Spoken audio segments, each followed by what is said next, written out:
Okay, let's see if this works out. Hopefully it does, because this is killing me. Every week. One of these days I'll get the equipment that I need. Alright. Okay, I'm not going to waste any time with going over the introduction and all again. We're going to be making a wall lamp. We're going to do two different styles. We're going to do a round wall lamp. We're going to do a square wall lamp, and some assemblies required. We're going to talk about a few things throughout the process. So let's go ahead and get this ball rolling, and let's get over into the Vectric software here. I'm going to be using Vectric VCarve Pro for this, but Vectric Desktop, VCarve Desktop, Vectric Spire, any one of those can be used. I'll be working in Pro tonight. Yes, I will. Yes, I will. All right.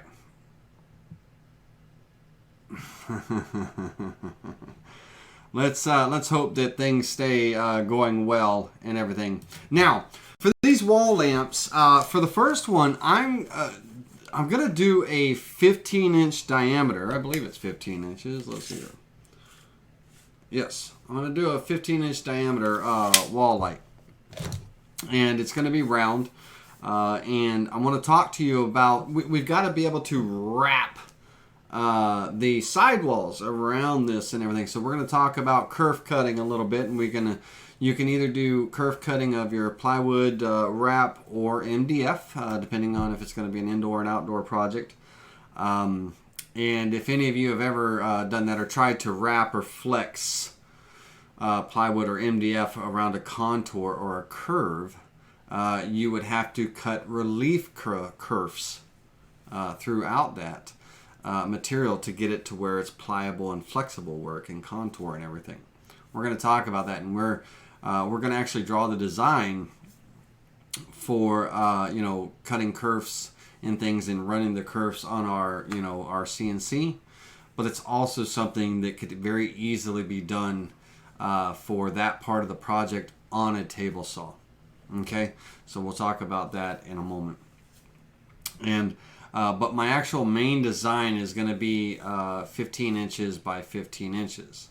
Now, for this design, I went ahead and I've got two images. They're DWG file format, and that means there's no image tracing or anything like that. Now, one of the sites that I went to earlier that I want to highly recommend to you guys. I can't share any of these files from this class. You would have to go and get these files yourself, and it's all free. It's a wonderful little site that has free designs and project files and PDF, plans and stuff for different types of projects, and it's got 3D models, free 3D models. I don't know how good the 3D models are, or what formats and everything. I just discovered this site today, but it's called craftsmanspace.com, and I want to give a big shout out to Craftsmanspace. There is some very cool things, and Craftsman, www.craftsman crafts with an S, craftsman space.com, and it's a wonderful place to get some free designs and stuff and everything. I discovered it today while working and looking for different things, and I like it. The license that is used is a Creative Commons license, so you can make those patterns and sell the designs and all, but I can't distribute the patterns and all. You'll have to go get them yourself, and it's a free download and stuff. All right. So with that being said, we'll go ahead and get started. Craftsmanspace.com. All right, so I'm going to import my first file. Now well, no, let's stop. I'm already jumping ahead. Let's go to our job setup. How about that? This job setup is going to be a two-sided job. The reason why it's going to be a two-sided job is because we are going to be creating a rabbet cut around the outer edge of our base or our backboard, as well as a rabbet on the bottom side of our front face.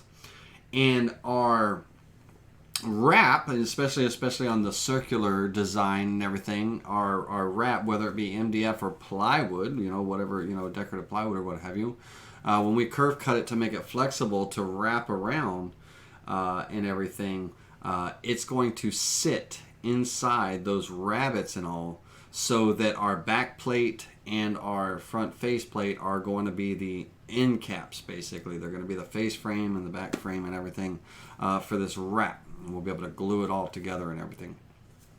So it's going to be a two-sided job.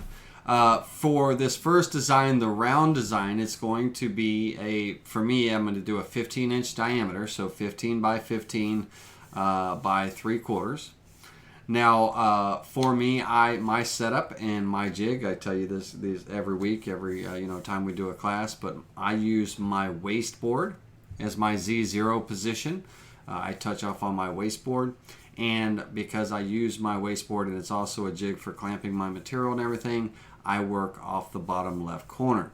You would set up the job accordingly and stuff and all. So I'm going to be flipping this board along my y-axis. So I've got the y-axis selected here, and we're going to go ahead and click OK, and that will be our job setup. All right. Now, you might not have seen, but when we were having issues and things and all, you might not have seen, and I'm going to bounce back to it real quick.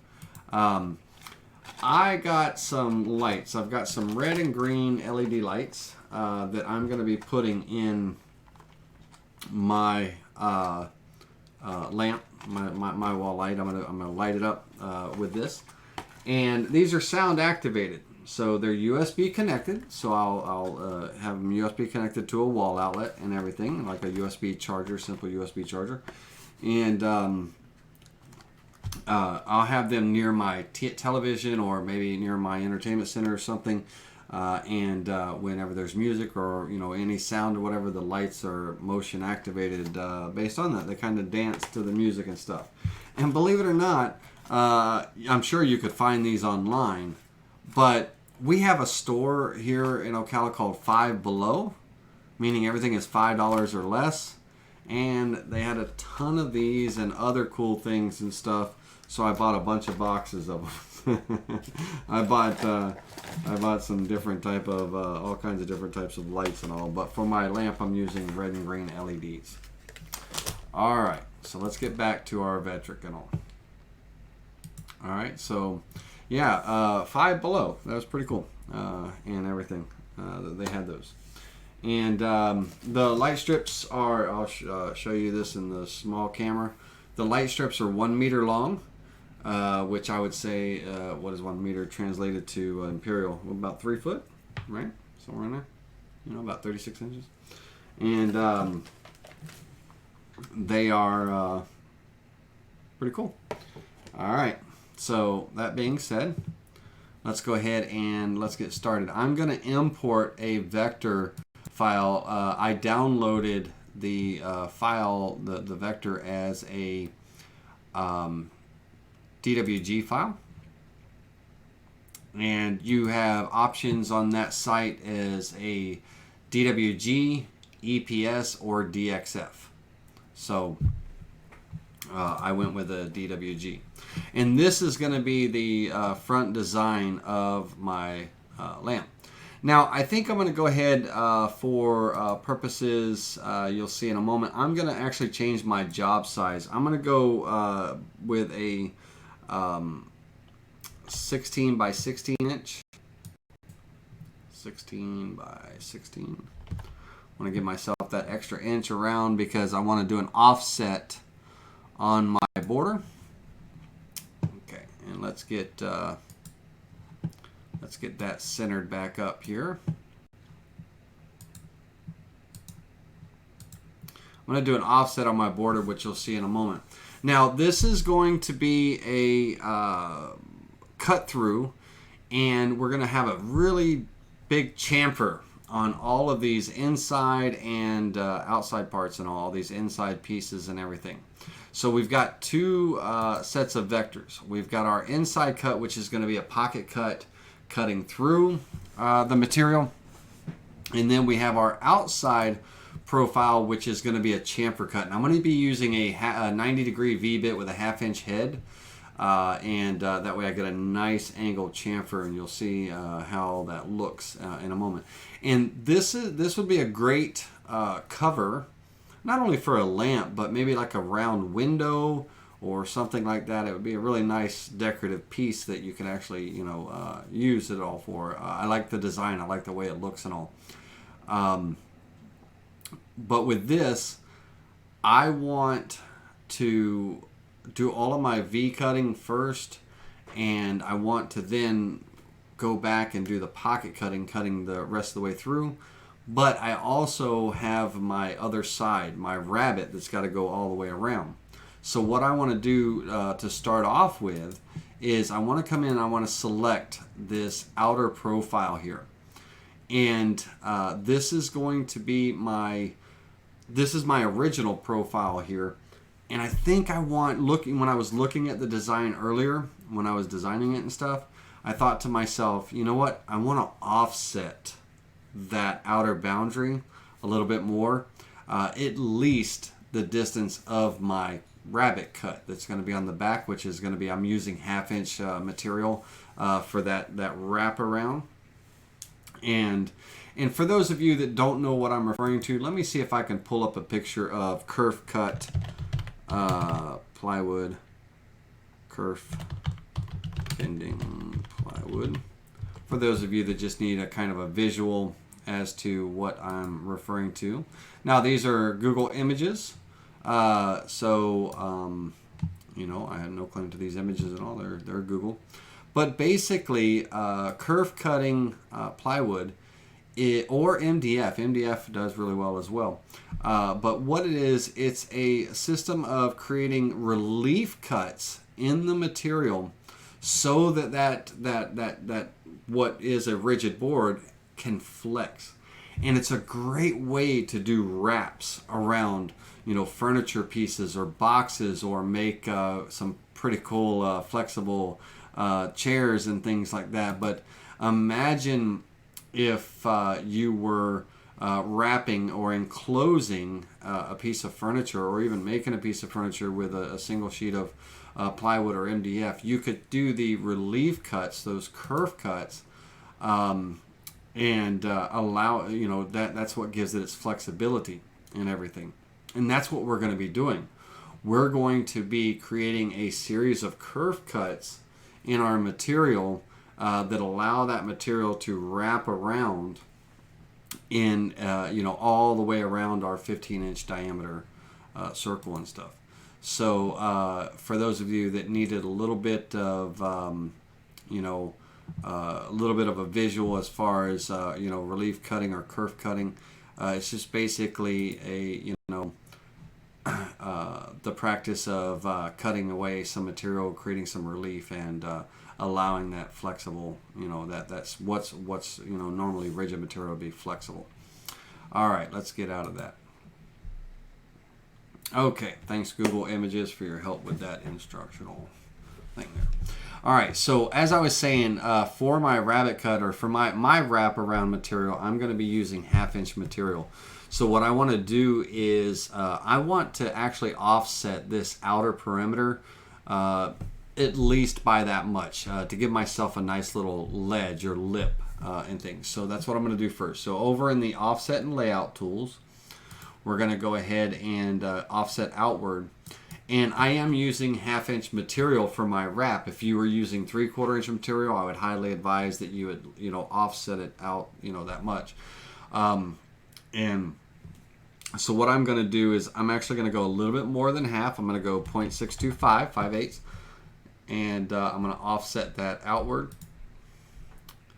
And by doing that, it shows me that my material is just a bit undersized. So let's go back to that job setup. Let's change that.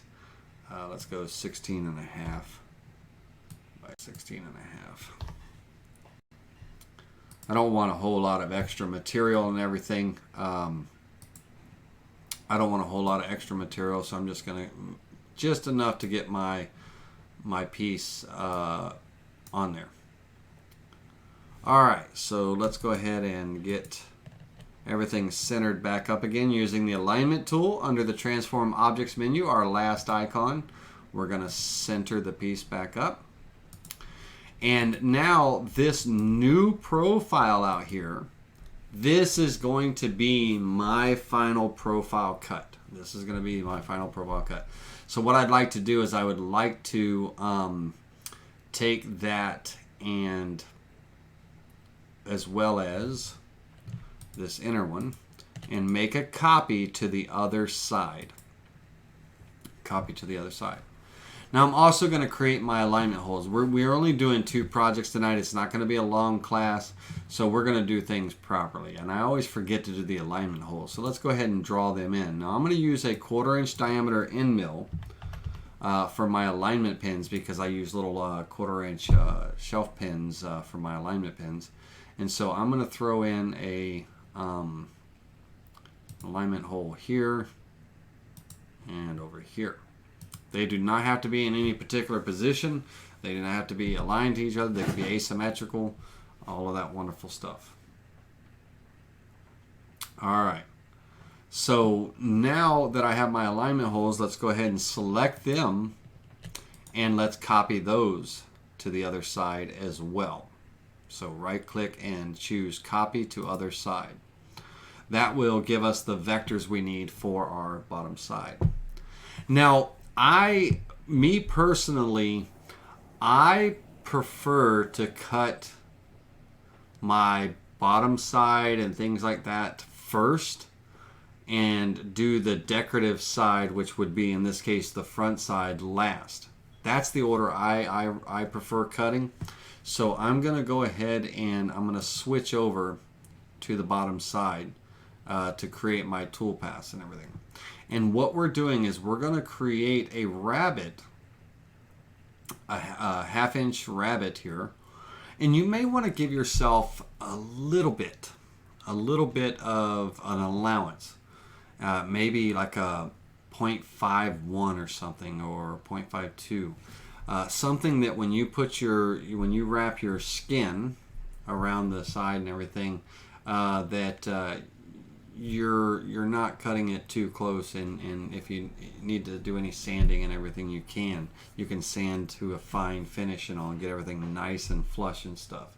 So that's what I'll probably end up doing, making my pocket like a 0.52, give myself a 20,000ths of an inch allowance, a little bit of an overhang that I can sand flush. All right, so with that being said, I need to create the vector for my pocket, and I'm actually, let me show you where my vector is going to fall. So if I offset this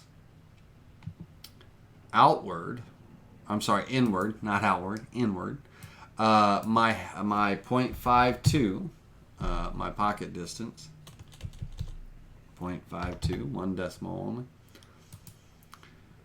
and all, that brings me here. And so this vector, which was the original profile vector, I'm actually going to use that for this pocket toolpath, because I want my bit to clean up this rabbet very well and everything, and stuff. So let me see. Do I want to do that? No, I don't want to do that. I do not want. Do not listen to what I just said.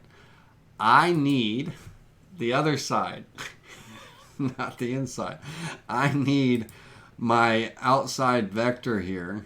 Let's go ahead and get rid of this far in one. We don't need that one. I don't want to confuse the issue. I need my outside vector.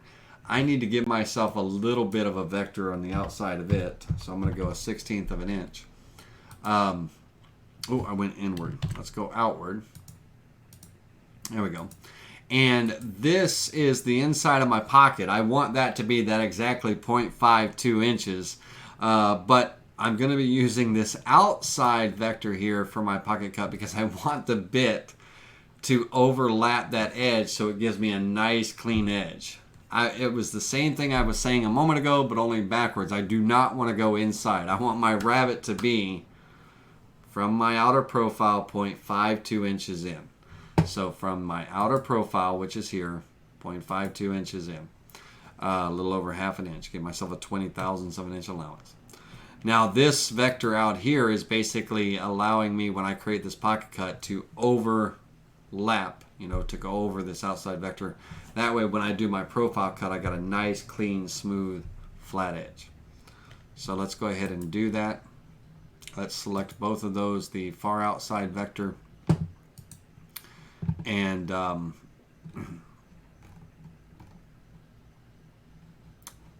0.52 inches in vector, and let's create our pocket cut.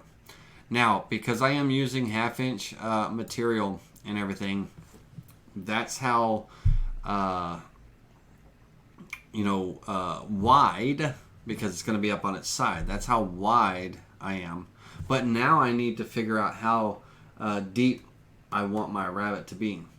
And for me, I usually go half the thickness of my material. You don't necessarily need to, but I like to. Sometimes I'll go a little more than half to create a very small faceplate lip and everything, but I'm going to go 3/8 and everything. And so that's my cut depth, 0.375.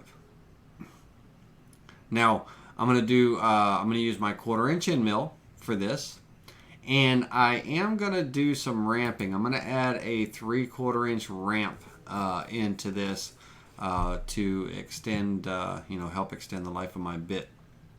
Now what this is going to be, this is going to be the rabbet cut. Let's see here. Let's put a space there. And it's going to be a 0.25 end mill. So we'll calculate that.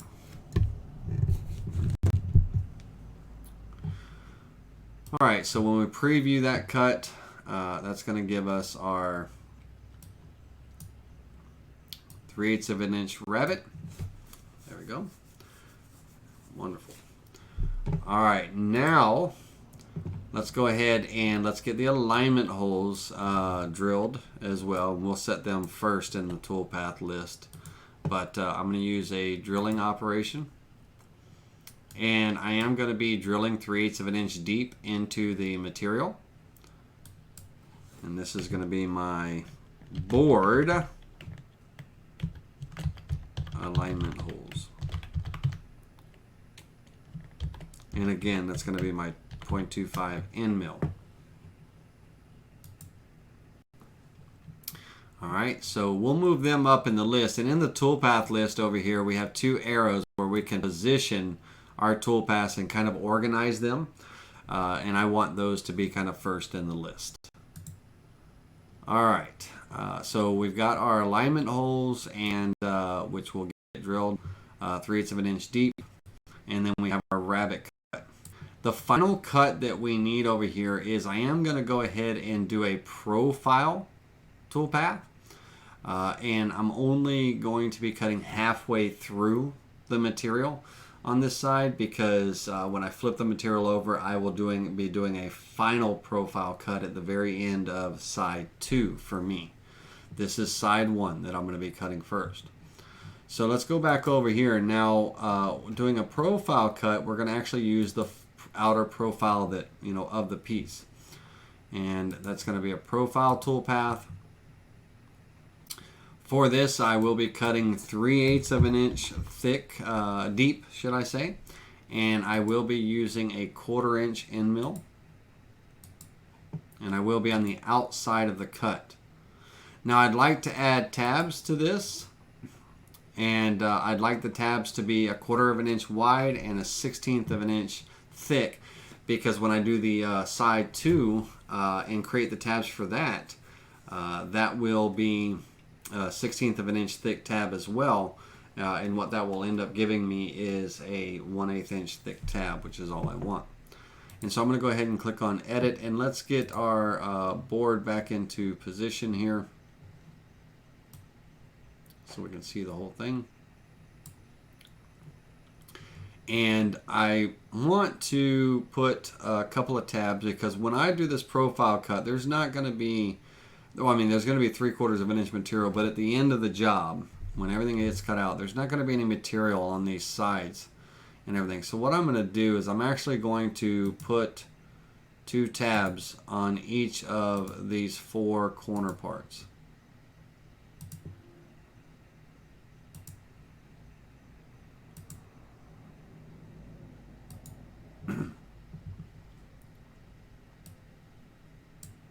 Okay. So with those tabs in position, let me spread them a little bit. A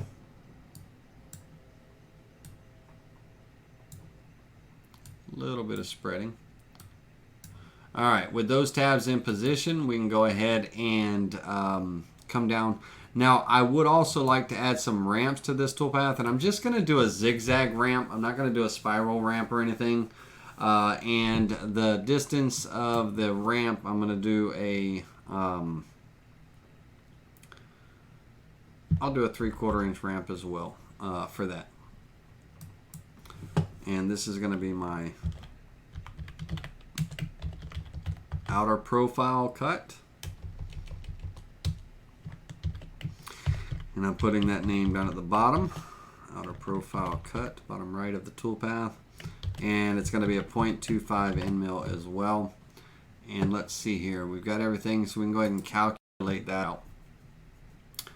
And what that ramp is going to do for me is, let's come back over here.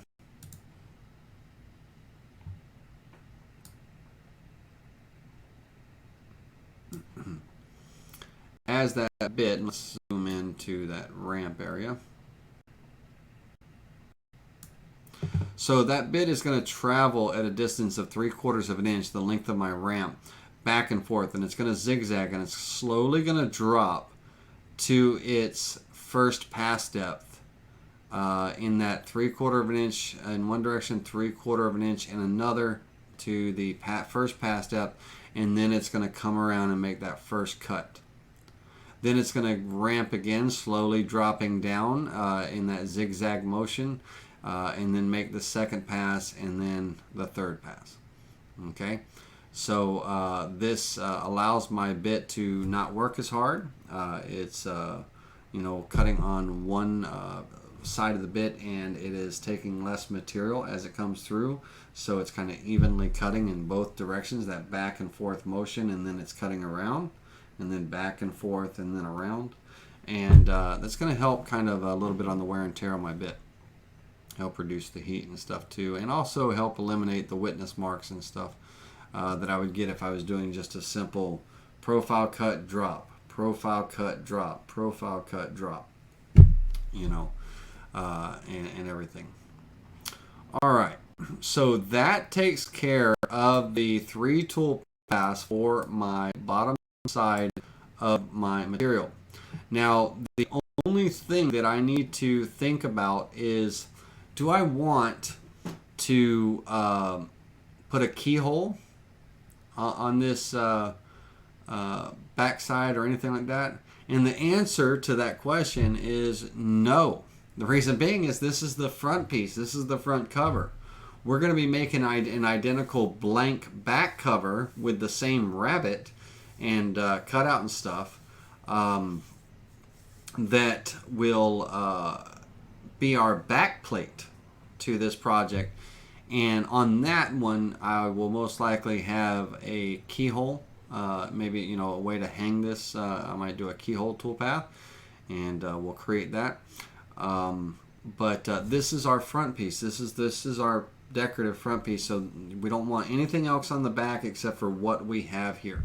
So let's go ahead and switch back over to our front side and go to our 2D view. Now, what I'd like to do now is I'm going to start off with the V carving, and so that is going to be these outer profiles here, including the center right there. The outer profiles and stuff, and they're all grouped together right now. Now, the one thing that you'll have to do when you get this vector, there's a lot of additional vector lines that are not needed. They're there to show what this image would look like in a kind of a line graphic, a vector graphic type design. It would show you, gives you kind of an idea what it would look like when it's carved and stuff, but they do not need to be in the design when we're actually cutting through and stuff. And they kind of all of these vectors are open vectors, and we got to close them up. What I mean by open vector is on this outer profile, there's going to be some areas that the lines aren't fully, they're segmented. You know, they're not fully connected. So we will have to go through selecting each of the line segments all the way around, and then coming over to our join tool to join those items together so we get a closed vector. So we end up with a closed vector.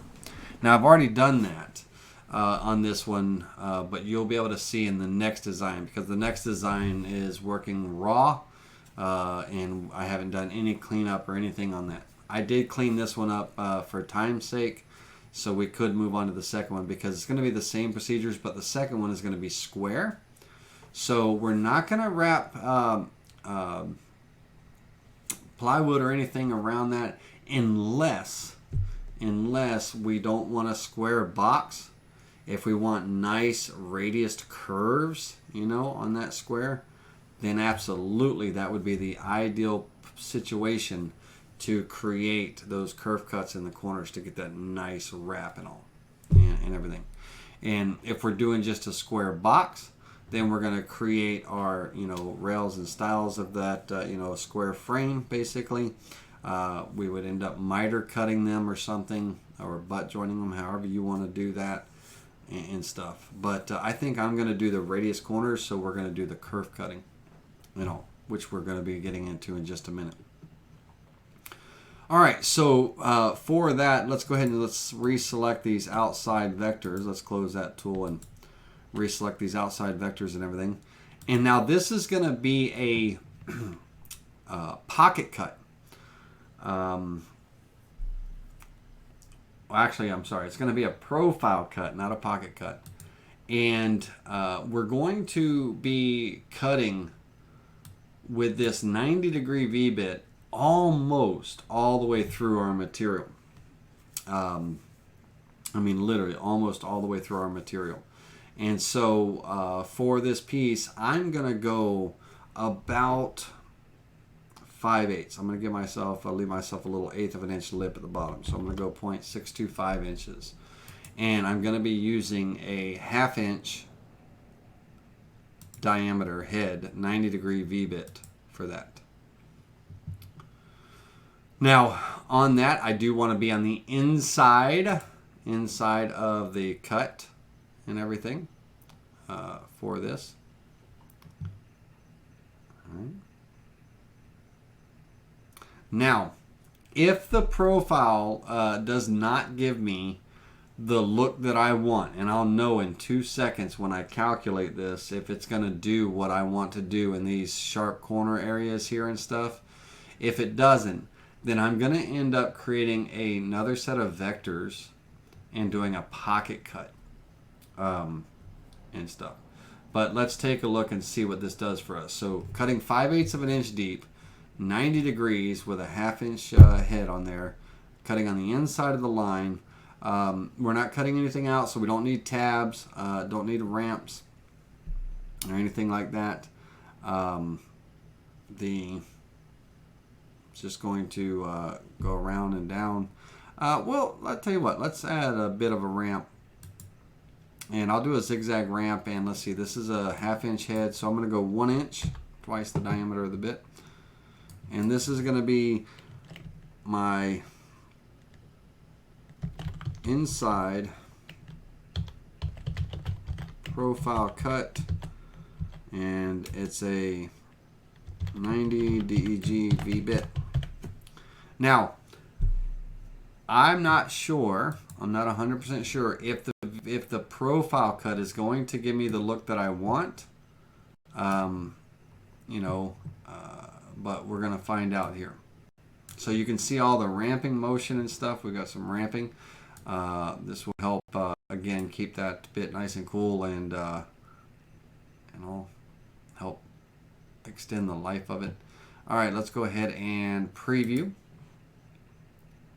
this toolpath.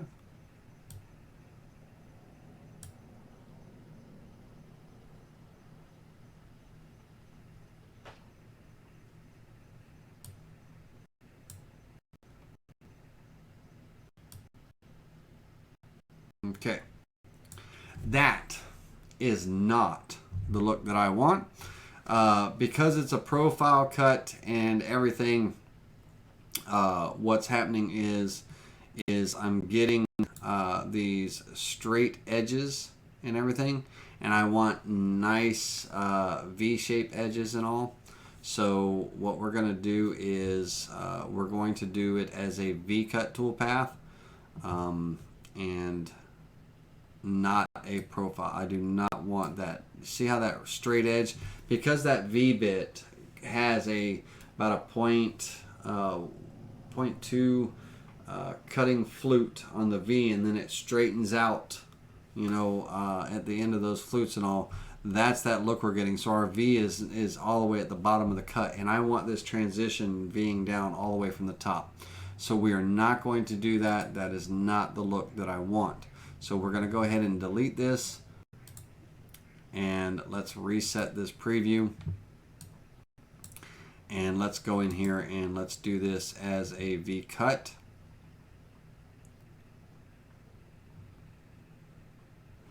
Okay, so we're going to do it as a V carve toolpath. We're going to have a flat depth of 1/16 of an inch. We're going to have our 90-degree V bit, and now, if I do this as a V cut and a flat depth and everything, it's going to take a long time because of the fact that, you know, there's a whole lot of space here in the middle. And that V carve cut is going to be flattening all of this white space out and everything. So I'm going to look at the time. I want to calculate it now so I can look at the time and show you the time. And then we're going to create some additional vectors that are going to help us reduce that time to optimize that toolpath. So let's calculate this. I'm not even going to name it because we're going to be changing it up here in a minute. But let's calculate this out. And let's take a look. I want you to see that V-bit's going to be cutting between these lines. You know, the pink lines, the selected lines here.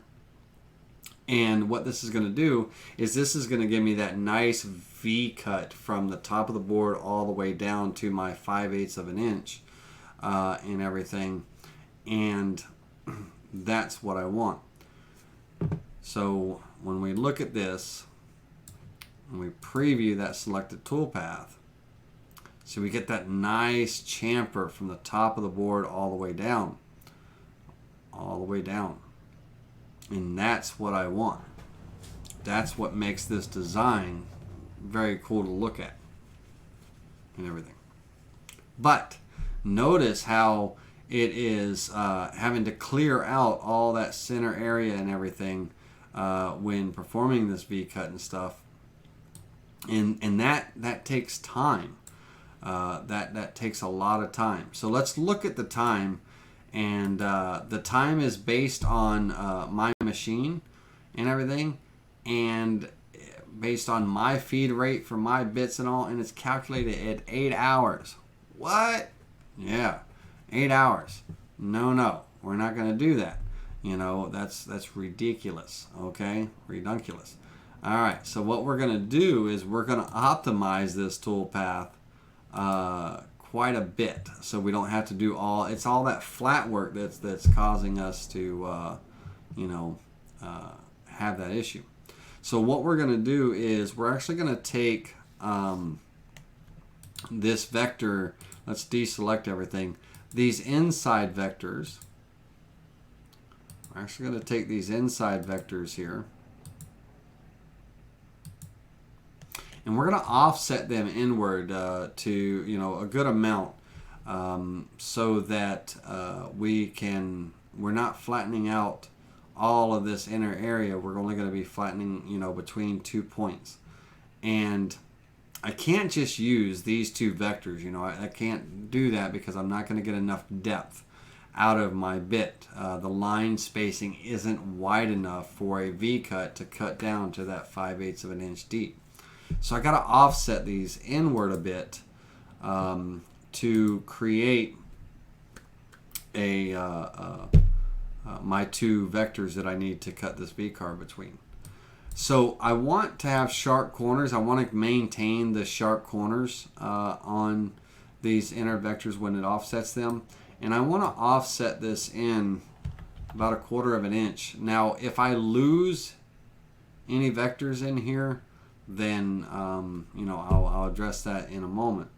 But let's go ahead and let's offset that inward. Okay. So losing a little bit of, getting a little bit of a crossover here, when it comes around and stuff, which will end up working out here in a moment. All right, and that's not bad. I can deal with that. The cleaning up those crossovers and all. Okay, so let's talk about those crossovers. So when I offset this inward and everything, it offset these vectors in, and we have the 2 corners here overlapping. Basically, what we're going to do is we're just going to eliminate that overlap. We're going to come in here and we're going to trim that overlap away to eliminate it. Okay, just going to trim to eliminate it. All right, so we're going to do that. We're going to go through and do that on all 4 pieces.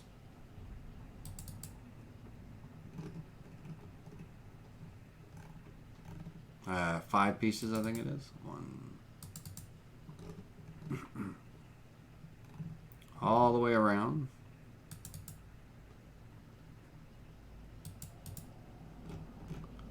Now make sure when you're using the interactive trim tool that you do have rejoin trim sections selected, because this will close the vectors for you so you don't end up with a bunch of open vectors when you're trimming these lines and things. And last but not least, we'll do this one here. Okay, now we can close that tool. And so now these inside vectors here, even this as well, all of these inside vectors, I'm going to go ahead and select all of them. These offsets that we just created. And I'm going to group them together. That way I don't have to keep reselecting type of stuff. Same thing here. I've got a lot of pocket space in here when that 90-degree V-bit cuts out and all. Let's go ahead and take the moment to offset that as well.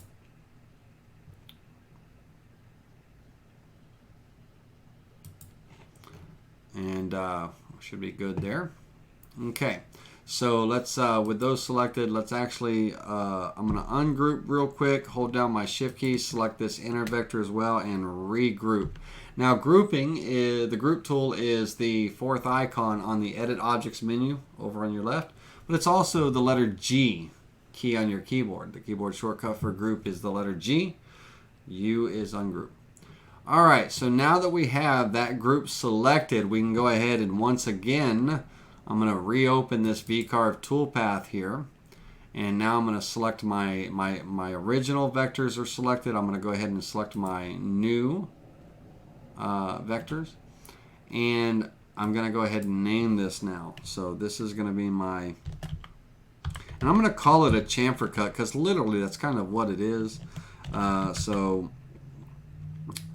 Chamfer cut, and it's going to be a 90 DEG V-bit.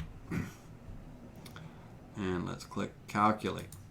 I looked at this earlier today with a 60-degree V-bit, and it just was it was just a too steep of an angle. Now, Todd asks a great question.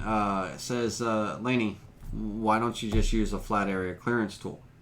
And we'll look at that, Todd, at the time and everything as well. Okay, so we'll look at that. But that's a great question. Why not just use a flat area clearance tool to do all the flat area instead of the V-bit doing all the flat area and everything? And we'll look at that as well.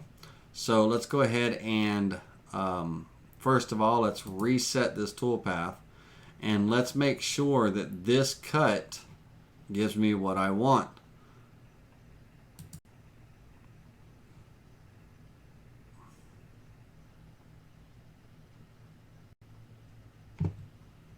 Okay, and if I were to stick my mouse down in here and look at my depth, I'm not hitting the 0.625 inch depth that I would like. I'm literally about 0.4492. You can tell that by the numbers on the side here as I move into a cut. So we're going to go with option number 3, which is what Todd was talking about, and that's a flat area clearance tool. And we're going to deselect those inner vectors. I'll end up deleting them in a moment if we don't use them for anything else. And for that flat area clearance tool, I'm going to use a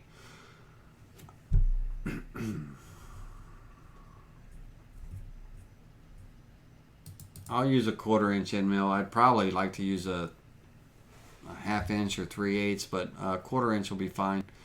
And let's calculate that out.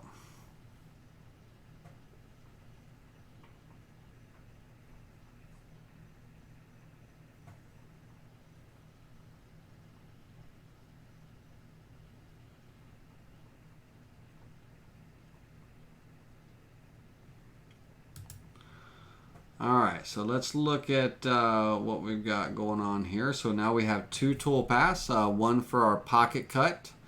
Our pocket cut is going to do all the flat areas with the 1/4 inch end mill, and then we have one for the chamfer cut, which is going to be the V-bit. Let's preview these 2 visible toolpaths. So we've got our pocket cut that's going to go through, and then we'll have our V-bit that'll do our cleanup. And let's take a look at our time. About 1 hour and 32 minutes for the pocket cut, and 1 hour and 43 minutes for the chamfer cut. So about 3 hours and 15 minutes. And it looks like that's going to be the only way we can go about it doing it, unless we offset those inner vectors even more to create that 2-line pocket. But we'll go ahead and we'll get rid of that, and we'll just stick with this because I don't mind it running 3 hours. That's fine. Now you can also increase your router bit speeds, your feed rates and everything. I'm running around 55 inches a minute with my end mill and 35 inches a minute with my 90 degree. I could probably increase my speed dramatically on my V-bit and reduce that down. But I don't like doing a whole lot of cleanup afterwards. I want my bit to do all the work. So I'll leave my speeds the way they are, but you can adjust yours accordingly. All right, so with that, let's look at our 3D view again. So now we have this nice chamfer design, but it's not finished yet. We still got to cut out the inner area here to create our window, our opening and all. And so with that, we're going to now use the inside vectors. The inside vectors.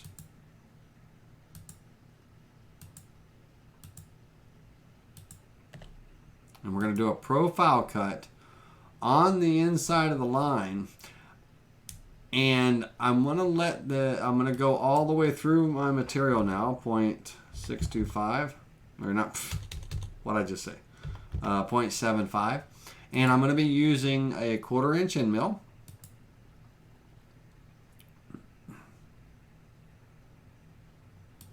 Now, I've already got quite a bit of material removed, and there is absolutely no sense in me carving air, right? For those first couple of passes and everything.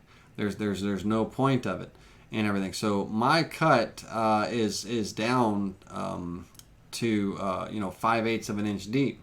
So I literally can go ahead and start there, 0.625, and I'm only going to cut the additional 1/8 of an inch for a total cut of 3/4. So I'm going to start at 0.625, cut down the additional 1/8 of an inch through my material for a total of 3/4. And we'll go ahead and calculate that out. Okay. Now, this material is only 1/8 of an inch thick. The question that I asked myself earlier when I was looking at this design is do I want to put tabs, on these pieces and stuff that are getting cut out on the inside here? And me personally, I probably won't put tabs, but for good practice, let's go ahead and add a couple of tabs. They're only going to be a 1/16 of an inch thick, but let's add some tabs and stuff for good practice and all. And I'm only going to literally throw... I just really don't want to put tabs. I honestly don't, because I don't want to have to do a whole lot of sanding inside.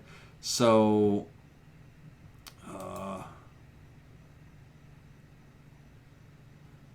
I'll do 2.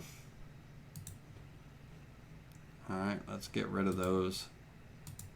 I'll do 2 tabs. I do not want to start on my start point, and I'll add those tabs in.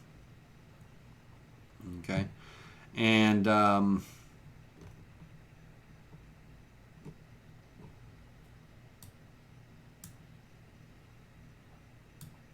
try my best to stay away from curves and corners and things.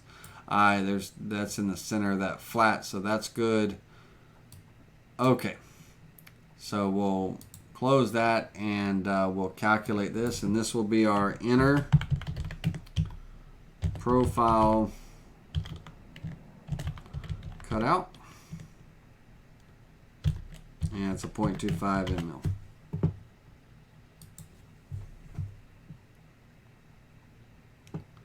All right, let's preview that toolpath. Okay, and so I'll have those 2 little tabs and everything there. Now, for preview purposes, I am going to take the tabs out. I will put them back in, but I am going to take the tabs out. And also, I want to be consistent with my ramps, so I am going to do a 3/4 inch zigzag ramp. I want to stay consistent with my ramping and everything, and not just use it sporadically. So I'm going to ramp my tools throughout this whole project. I've been doing a lot of ramping lately, and I actually like the cuts a lot better. I like the way the tool sounds. I like the tool stays sharp. So.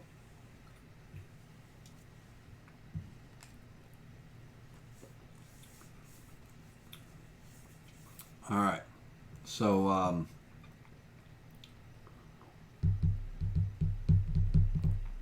right, let's recalculate or repreview that toolpath without the tabs in it for a minute, so I can delete these inner parts for a second. That inner part there looks like a little Chinese star. That's pretty cool. All right, so that's going to be my inside piece. Now, I need to do my profile cut, but before this, let's get our keep leaving these things out, and let's not do that. Let's create our drilling toolpath, and we'll move it to the top of the list. But this is going to be our waste board alignment holes, and it's going to be 0.25. And now I don't want this to confuse you. This is very important that you understand what I'm about to do here.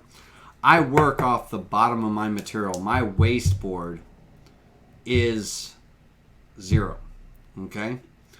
And this design when I create this toolpath, it thinks it's raising up and cutting these 1/4 inch deep holes inside the top of my, my project board. And that's not the case. I'm cutting these holes in my wasteboard. So what I need to do is I need to start at 3/4 of an inch. So that way, that from 0, it raises up, it's going to come over, and it's going to come down the 3/4 of an inch and then to the wasteboard, which brings it basically to 0 when it goes down that 3/4 of an inch. And then it's going to drill an additional 1/4 inch hole in my wasteboard in those two positions. Now, when I do this, because of my job setup and everything, and I share these files with you, you need to make sure that you absolutely recalculate that if you're touching off on the top of your material and things like that, because you don't want that plunging down 3/4 of an inch through your material and stuff if you're touching off on the top of your material. You just don't want it damaging your wasteboard and all that stuff, or your tabletop. All right, so this is going to be my wasteboard alignment holes. And we'll go ahead and calculate that out. Now I'm going to get a warning here saying, hey, you're cutting a maximum depth of 1 inch. And yes, I'm very much aware of that. It's going to raise up. It's going to clear my material. What would be my material is not going to be in the position there. It's going to be out of the way. But it would go up above what would be the distance of to clear my material. And then it's going to come down that 3/4. That'll bring it back to 0 basically. And now it's going to drill the 1/4 inch hole. So I'm going to click OK to confirm that I'm aware of that, and I can now move those alignment holes up into the top of the list on this top side here. All right, so that'll be them. All right, now the final cut for this one is our profile cut. Our profile cut. And this profile cut has already been halfway cut through on the other side. So all I have to do is do a profile cut of 3/8 of an inch deep. And I would like the tabs to be in the same place as I place them on the other side. So what I'm going to do is I'm going to take a moment here and I'm going to delete that vector. I'm going to switch over to the bottom side and I'm going to grab this vector that already has the tabs calculated into it from that toolpath, and I'm going to copy that to the other side, back over. What this will do is when it copies it to this other side, it copies it with the tabs in position. So once I come down here and click Add Tabs, they will already be in position for me to match the other side. So I want to be on the outside of the cut. My tabs are going to be 1/16 of an inch thick. They're already in position in place, and I do want to add my 3/4 of an inch ramp. And this is going to be my final profile cut. And again, it's going to be a 0.25 end mill. So essentially, this whole project is being made with 2 bits. I got a 90-degree V-bit for the I've got a 90-degree V-bit for the chamfer, and then I've got my 1/4 inch bit that's doing everything else. Now, let's get rid of this.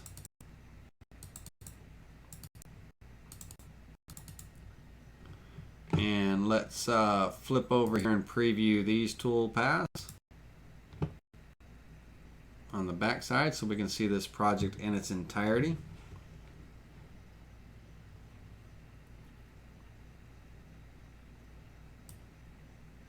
Okay. So, and let's once again double click on your waste areas and they'll get removed. Alright, so I've got a rabbit. This is what I'm going to be wrapping my skin around and everything. It's either going to be plywood, half-inch plywood, maybe a nice birch or something, or you know, it might be, I might do a contrasting, you know, walnut plywood or something, or I'm going to use MDF. It's going to be, if it's going to be an indoor project, I might want to paint this and decorate it or something, and MDF does very well. So either or. And so this will be my faceplate, we'll call it, for this lamp. Faceplate number 1. All right, faceplate number 1. Okay, so we got our back side, got our rabbit that's going to get wrapped around, and then on our front side, we've got our front decorative design. Okay, now we need to basically create another disc for the back of this box, but you know, and so essentially same size project board, everything else. The only thing that we're going to be doing with it is it's going to get a rabbet cut and then a profile cut, right? So I don't need to flip that other side. I don't need to flip it to side 2 and things. So what I'm going to do is I'm going to come over here and I'm going to grab the outside profile, and actually I'm going to flip over to the other side. I'm going to grab just these 3 vectors right here, might as well, and I'm going to copy them to a new layer, and I'm going to call this layer my back plate vectors. All right, and I'm going to go ahead and shut off all the other layers so that those are the only vectors remaining, and make sure I click on this to create for it to be active and all. And my back plate, I don't, you know, it doesn't matter, you know, what side, front or back, that I'm creating this toolpath and stuff on.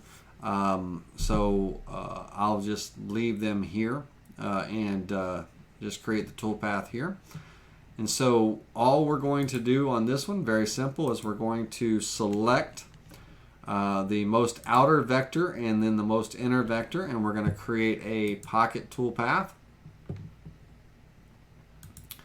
That pocket toolpath is going to be 3/8 of an inch deep. We're going to have our 1/4 inch end mill. We're going to have offset. We're going to add our ramp, and this is going to be our back plate rabbet 0.25 end mill. Calculate. Okay, reset that preview there, and so that'll be our rabbet. Last thing we're going to do is we're going to do a profile cut. We're going to select this inner vector here, this inside vector, and we're going to create a profile toolpath. This is cutting all the way through the material. There's no flipping or anything like that for this back plate. We're going to cut all the way through the material with our 1/4 inch end mill cutting out. I am going to add tabs, and the tabs are already in place. Those vectors are already in place. The tabs in this case I am cutting through, so I'm going to go 1/8 of an inch on the tabs. Whoops, too many decimal points. And I am going to add a 3/4 inch zigzag ramp, and this is going to be my back plate final cutout. Okay, and I'm going to hit calculate, and that will cut out my back plate. And so that's all I need to do for that back plate, unless I want to add a keyhole. I got to think about how I'm going to hang this. You know, do I want to add a keyhole bit or a keyhole toolpath? Do I want to add you know, mechanical hanger of some sort? What do I want to do? And thinking about it, I'd like to do a keyhole just for the simple purpose of showing you guys how to create a keyhole toolpath. All right, so let's flip back over here and get back to our 2D view. And if that is the case for our back plate, if we are going to be flipping this to do the keyhole bit and everything, then I need to get my alignment holes into position. So I'm going to copy them to the layer of backplate vectors.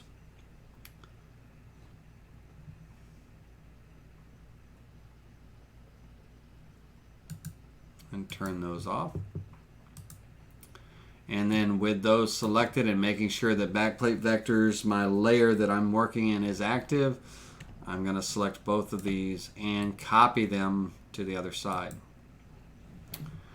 All right, on here, when you're doing there's two ways to create a keyhole toolpath. One is use the keyhole toolpath gadget in the Vectric software. But if you have Vectric VCarve desktop and you don't have access to the gadget library and the keyhole gadgets and things, then we have to do it manually. And I'm going to show you both ways. First way with the gadget is we need a circle, we need a hole. Where our entry point is going to be for the keyhole. And so I'm going to go ahead and place it here. Now, as far as where I want to hang this, I mean, I can, if I need to, I can throw out some guidelines and stuff where I'd like to have it and what that. But I'm just going to eyeball this. I just want to kind of be up high, relatively up high. And I've got my center point there. I want to be just off of center. And I'm going to be going horizontally with the keyhole toolpath. And I'm going to be traveling about a 1 inch. It's going to be a 1 inch toolpath. So with that vector, that circle vector there, all I have to do is go into my gadgets library and open up my keyhole toolpath gadget.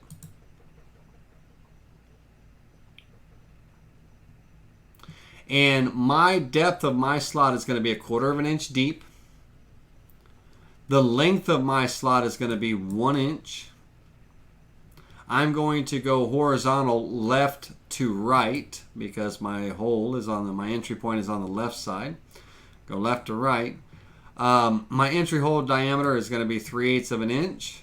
And my slot diameter, the neck of my keyhole bit, is going to be 0.1875. For the end mill, I'm going to be using my 1/8 inch end mill because as a dummy bit, all it's reading is the controls, the speeds and feeds. So what controls that bit? And I'm using the speeds and feeds of my 1/8 inch end mill to control my keyhole bit. So I'm going to click OK, and it will create that, keyhole. Now, I should here, if I were to, come to center, of my board, what have you.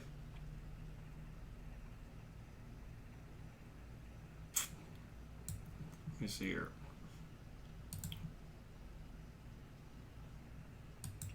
My 1 inch keyhole is just a little outside.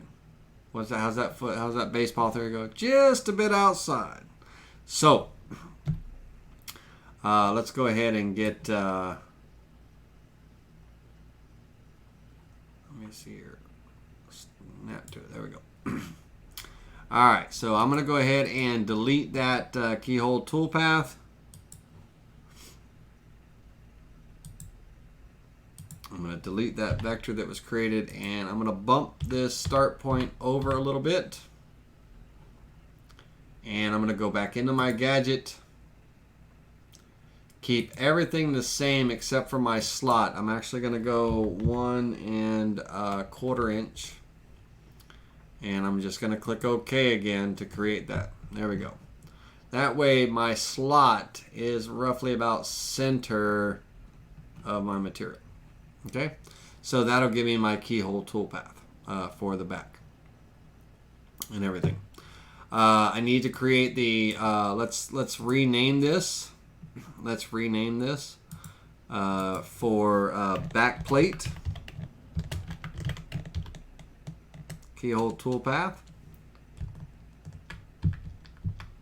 Okay, and then on my alignment holes, this is going to be the first. I do the keyhole first, so these are going to be my board alignment holes, and so drilling operation, cutting 3/8 of an inch deep.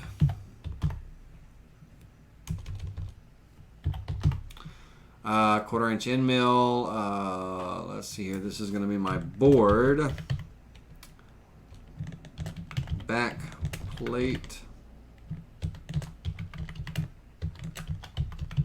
alignment holes.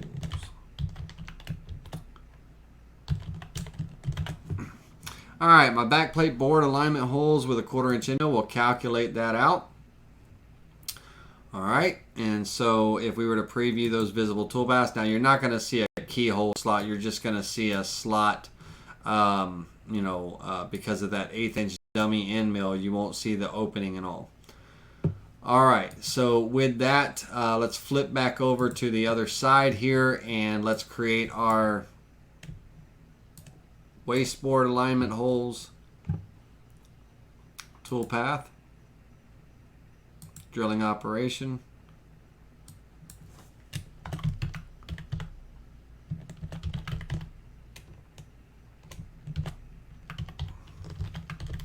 And actually, I better still do it.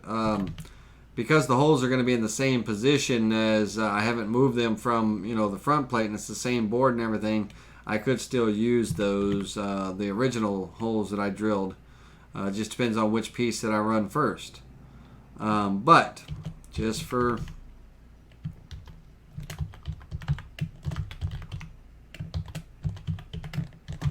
technically, and let me put the word back plate in here so I know.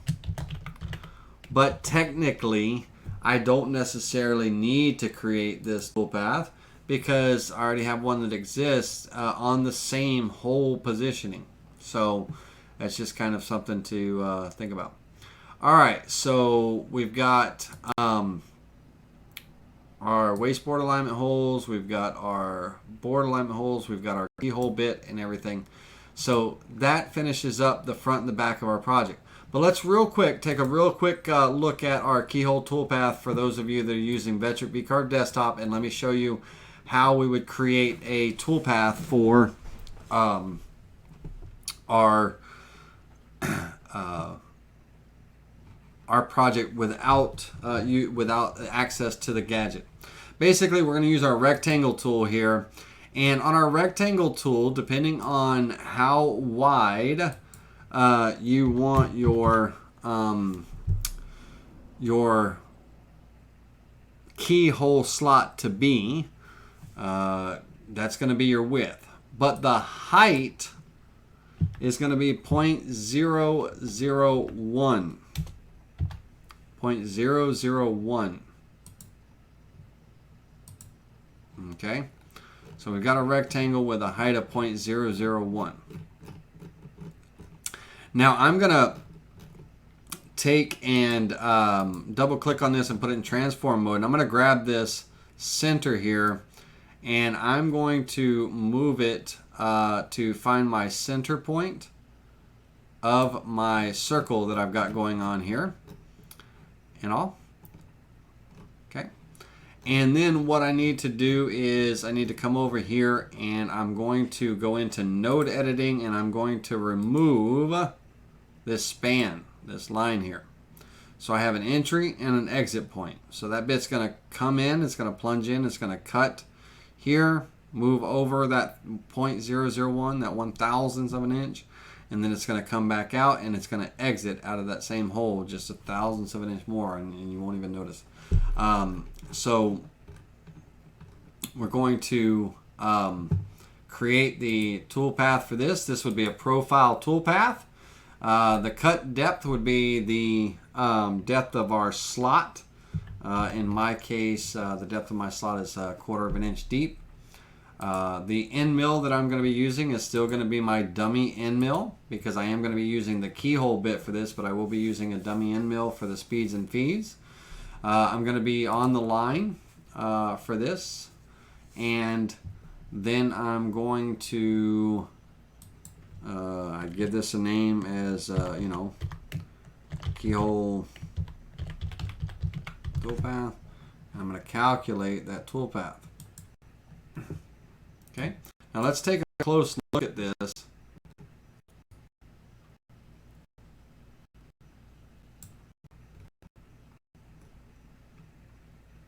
Let me see if I can spin around.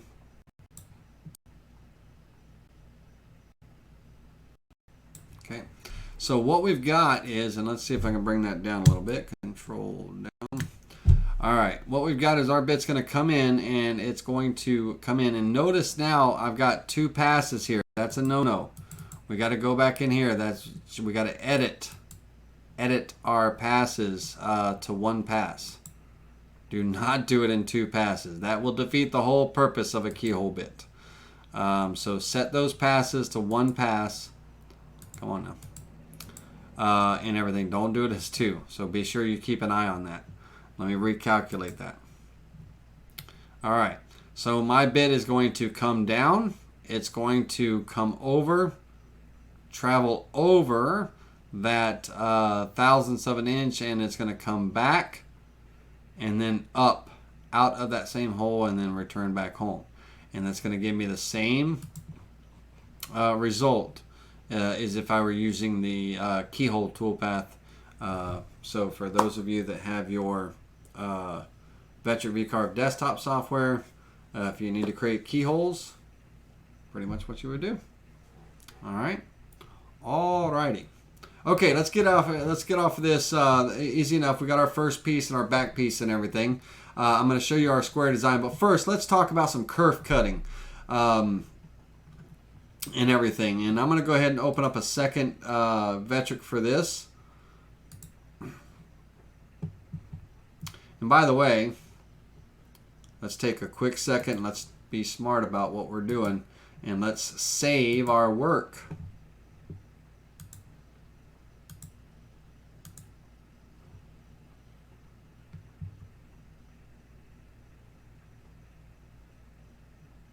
All right. Okay, now I've got a 15-inch diameter. 15-inch diameter circle that I've got to wrap, this skin around. So I need to know my circumference. That's going to tell me how my length of my material needs to be. And so I want to go ahead and type in my 15, which is my diameter, and I'm going to go ahead and multiply this by the letter P for pi. Okay, and hit equals, and so my piece needs to be roughly around 48 inches in length to wrap around that 15-inch diameter circle. Now, my height is how thick I want my wall lamp to be, and I do not want it that thick. So I'm probably going to go maybe 1.5 inches, if that, about 1.5 inches. Let me see here. What my...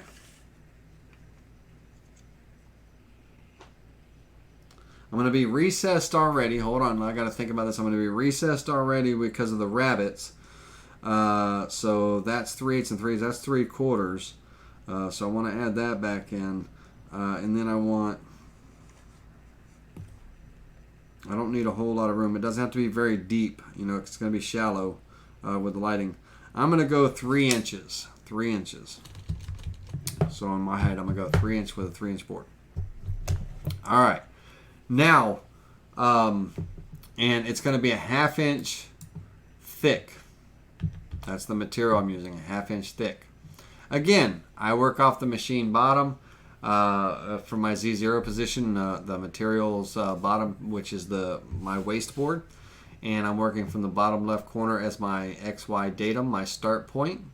So you would change that accordingly for you.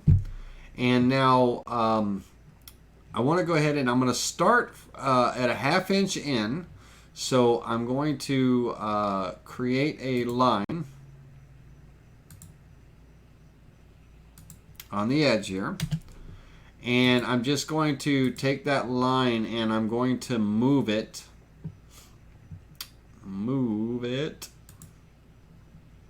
relative to its position on the X direction a 1/2 inch over. Okay, that is going to be my first kerf cut. Now, these kerfs only need to be literally the thickness of a saw blade, which is about 1/8 of an inch thick. So I would recommend, you know, if you're going to use a 1/4 inch end mill or something like that for your kerfs, then spread yourself out a little bit.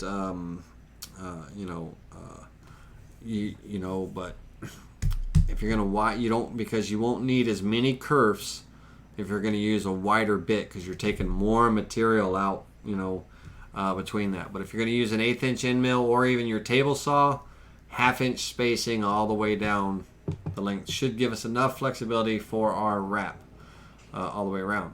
So I'm going to take this and I'm going to create an array of one row. And if this is a 1/2 inch 48, I'm going to go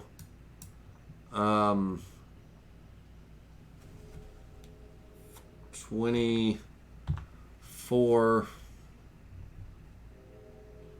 rows, and I want a spacing of a 1/2 inch spacing in between, and I should be able to copy that.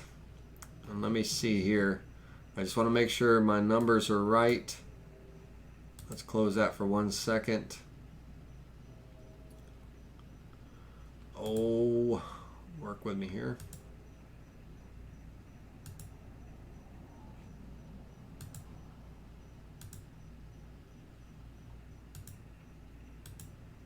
Okay, now that is correct. If I were, that's as far as I want my block and my spacing. But now I got my 1/8 inch bit, right? I gotta account for the kerf of the blade, the kerf of the saw, the kerf of the whatever it is you're using, and everything, right? So these lines, I want them to be center of that kerf. So I need to actually, if I want a 1/2 inch little block in between these cuts, then the center of my bit needs to be over. If I'm using my 1/8 inch end mill, I need to be over an additional 1/16 of an inch. Okay, and I need to account for that 1/16 of an inch in my spacing. So let's go ahead and do that right now. Let's move this over that relative 1/16 of an inch. And now let's create our array. And I want 40, I'm going to go 48 copies, and I'll just get rid of whatever I want. But notice my gap here that I'm doing and everything. So we want 0.625, okay, along that X. We really don't need anything along the Y. It doesn't have to, it could be 0 and all, but I'll just type that in there. But let's go ahead and let's copy that all the way through.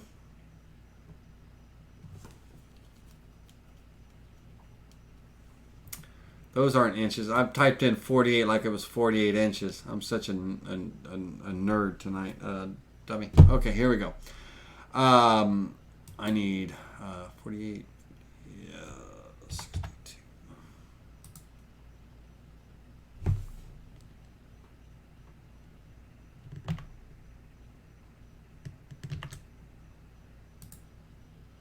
Oh my goodness.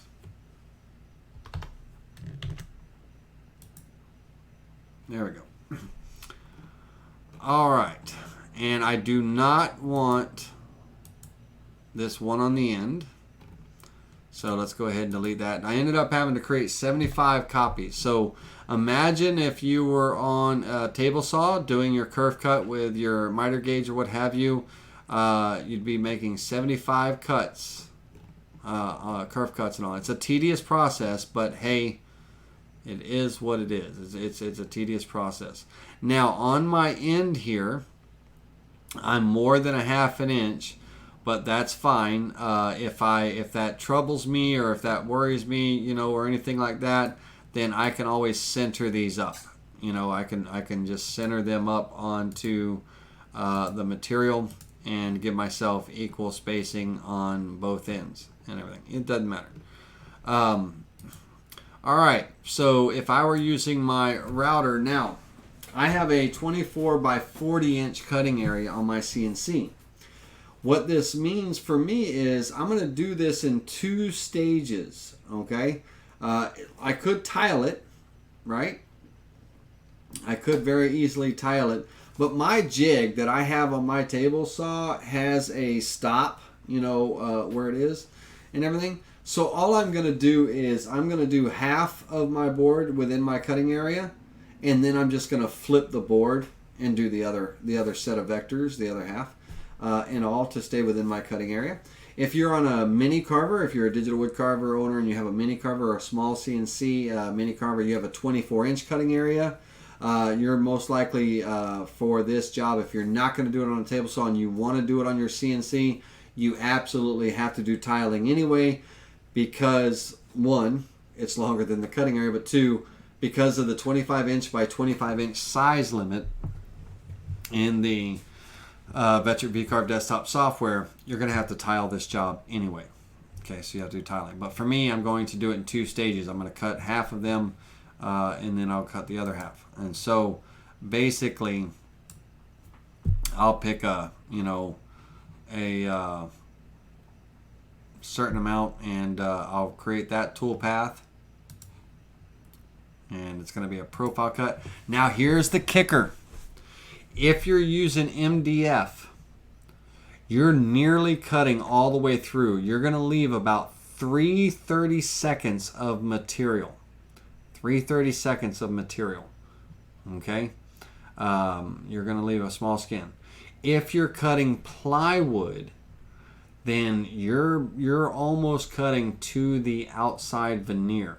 About the same thing. 3/30 seconds you want to give yourself, you know, but you know, depending on the veneer thickness and everything of the material you're using. But let that number 3/30 seconds, you know, kind of be your magic number.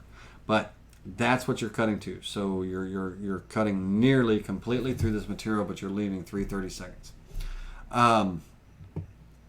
And if we leave more, then it's going to be a stiffer bend. We're not going to be as flexible, and there's possibilities of cracking and splitting and everything. So we want to, we want just a light skin and everything, you know. All right, so for that, we're going to go ahead and I'm going to type in the letter T here because the software knows how thick my material is, and I'm going to subtract the 3/30 seconds. Now, if you're new here and you're new to Vectric, you can do math inside of these entry boxes throughout the whole program. T stands for thickness of our material. So when we put in the letter T, it knows the thickness of our material. But if I don't know the decimal for the 3/30 seconds and everything, I can do that math, that conversion as well. I can type in my fraction, 3/30 seconds, and I can hit the equal sign on the keyboard to convert that for the decimal for me. You know, so either one. But I need to put a minus sign in front of there and come back in front and T. So T minus 9375, 09375. And then I'm going to move my cursor all the way to the end and hit equals, and that's going to give me my depth of cut. My depth of cut. Okay. I'm going to be using my 1/8 inch end mill. I'm going to be cutting on the line. No tabs, and this is going to be, I'll just call it my first half.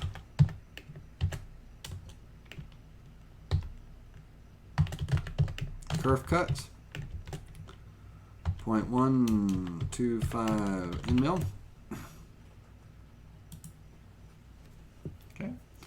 and then you know, I would be basically flipping this board around and running the second set of toolpaths. However, if I just grab these like this, if I just grab these and you know, calculate this toolpath, that's going to totally defeat the purpose, guys and girls. We're starting from 0, right? Way over here. So imagine this board getting rotated 180 degrees, and these kerf cuts are going to be over here. Well, all I need to do is I need to identify how many of these kerfs that I have remaining, and that's the number of kerfs I need to select here. Okay, so if I come in, I've got 1, 2, 3, 4, 5, 6, 7, 8, 9, 10, 11, 12.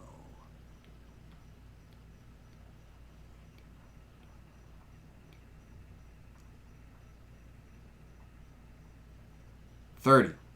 I've got 30 cuts that I've got to make. Okay. 1, 2, 3, 4, 5, 6, 7, 8, 9, 10, 11, 12.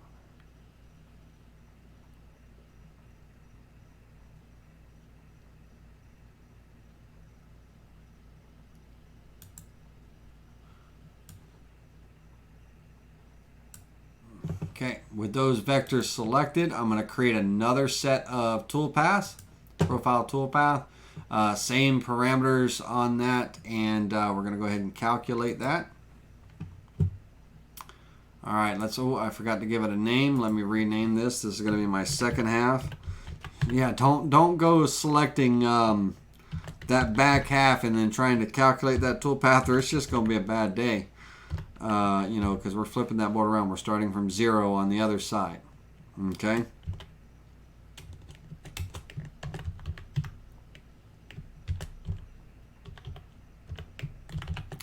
And that's it. That's it. That will, you know, basically give us our curves. And what I'm going to do for visual purposes only, I'm going to select all these, and I'm going to create a third one here that just is for visual. I'm just going to calculate that out so we can preview it. Okay.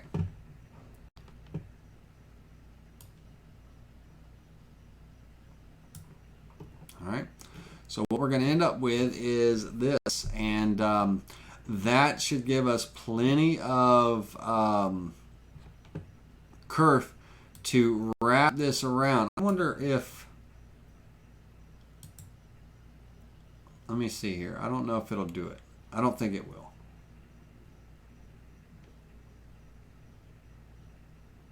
No. If I was in Aspire, I might have been able to wrap that around so you could see it in its circular form. But anyhow, I could have designed it where it would have wrapped around. But that is going to be our kerf board. That's going to be our outer skin. That's going to, you know, we're going to glue this, and the easiest way to do it is you're going to start and get in your rabbets, and you have your top piece and your bottom piece, and you know, if you need to support the other side of the top ring, you know, so you're kind of working with just the wraparound. But get some glue on the first couple of you know, blocks basically on that skin, and take a brad nail or a pin nailer and kind of pin nail that on the top and bottom, and then get your glue on there and everything, and then wrap it around, and then secure the other side, and then go ahead and clamp as required, you know, so you make sure you got some even clamping all the way around and stuff and everything, but that'll create a really nice looking round wall clock between that and your front cover and everything of your piece and all. It'll create a really nice looking wall clock. All right, it's 9:26. Let's get all we're going to do is the same steps. Okay, same steps for let's go back to our kerf board here. It's going to be the same steps for creating the box, the front cover and the back cover, as we just went through. So we don't need to reiterate that. But it's not going to be round this time. It's going to be square. Now we are going to create the front cover. I want to show you the vector that I'm going to be using and the design that I'm going to be using. But now we need to create the kerfs and everything so that we're wrapping on the corners. And if you remember the Google images that I just showed you, let's pull that back up over here. We're only going to be creating the kerf cuts for the second project in the corners. Okay? We're only going to be creating the kerf cuts in the corners. Oh,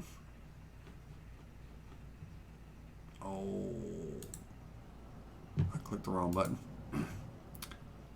In the corners there. Because we're only, our edges are going to be square of our box. Our top, left, right, and bottom are going to be square. Okay? But we need that to wrap that corner and everything. Now, what I would absolutely do, 100% what I would do, is I would, depending on the radius that I'm trying to achieve and everything, I would absolutely do a test cut, and I would bend a piece to see what my corner radius is, because I want to match that radius to my project piece, my front and back cover. Okay? I don't want a square front and back cover with a rounded center, right? It doesn't look right. So I would absolutely, depending on how many kerfs I've got, depending on if I break these kerfs off in half, and kind of mill it down and then create my kerfs, that'll give me more of a bend, and a tighter radius and things like that with the number of kerfs and all. But I would recommend a nice big radius. I would say, probably maybe a good 3-inch radius would be a nice looking piece. It also comes down. It all depends on the size of your part, And if you're curious to know on how to calculate a kerf bend, for a radius, how many kerfs is needed to get this radius and all that, I believe there is a math to that. In any one of these sites, type in kerf bending plywood. Any one of these how-to sites, if there is any math to that. We'll walk you through it. On me, I take the length of my bend, and I look at the length of my bend. Like I'll take whether it be a string or a ruler or what have you. Let me see if I have a round piece here. The length of my bend. And I'll bend a string or, like I said, a ruler or what have you, and then determine how much of a radius I want, and then I will measure that, and that will give me the spacing or the area that I need to cut my reliefs in, and all that goodness and stuff. And I believe that's the math of it all, And here, just like like I said.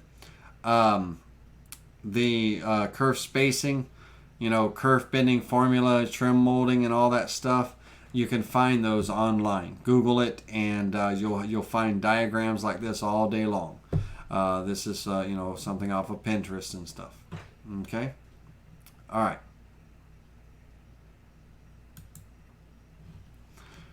So in that case, and let me save this file, save as. And this is going to be my kerf board.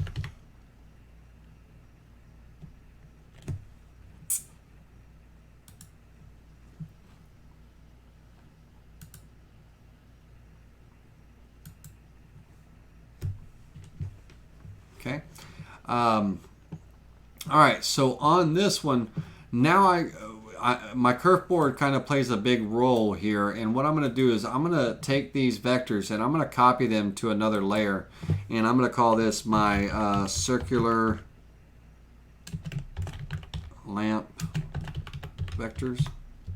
Okay, and that way I can turn that layer off, and I've got it as a backup and all, because my board's probably going to change here in a minute, the size. But I'm still keeping my 3-inch wide box and everything. So let's get that turned back on, and let's close this and hit delete. Okay, so my board is going to change dramatically as far as, again, circumference, right? So basically, I need to know how big my square project's going to be, and that's going to tell me how long my board needs to be, because I got to take into account my 2 sides, my top and bottom, and then the distance for my radiuses and everything, okay, that I'm going to be turning or carving. So let's pop back over to a new V-carve. I'm keeping things separated this time. I'm not piling stuff on top of each other and all that crap like I always do. All right, for this project, I think, 15 by 15 was a nice diameter for my wall lamp. It actually, it wasn't bad for the wall light, 15 by 15 for that circular diameter and stuff. I think I'm actually going to go 20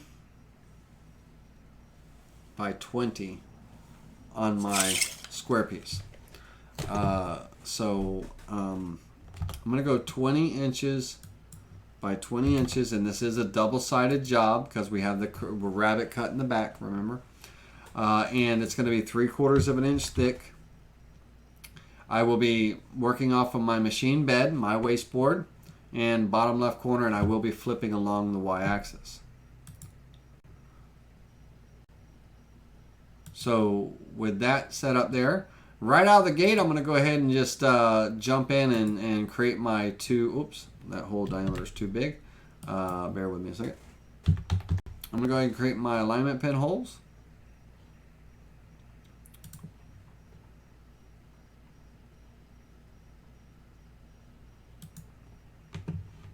And those will end up falling in the way of a waste area, where when I have cutouts and all, they're not going to stay here in the corners, but I do have them in here.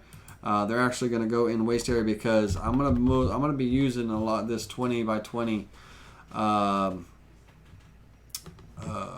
If that's what I want my finished piece to be, I'm going to be using that quite a bit.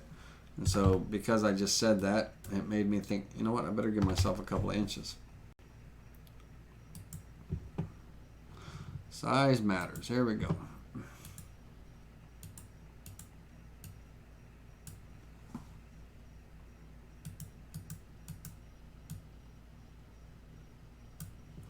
All right, so now in this one, I've got a DWG file, and this project file is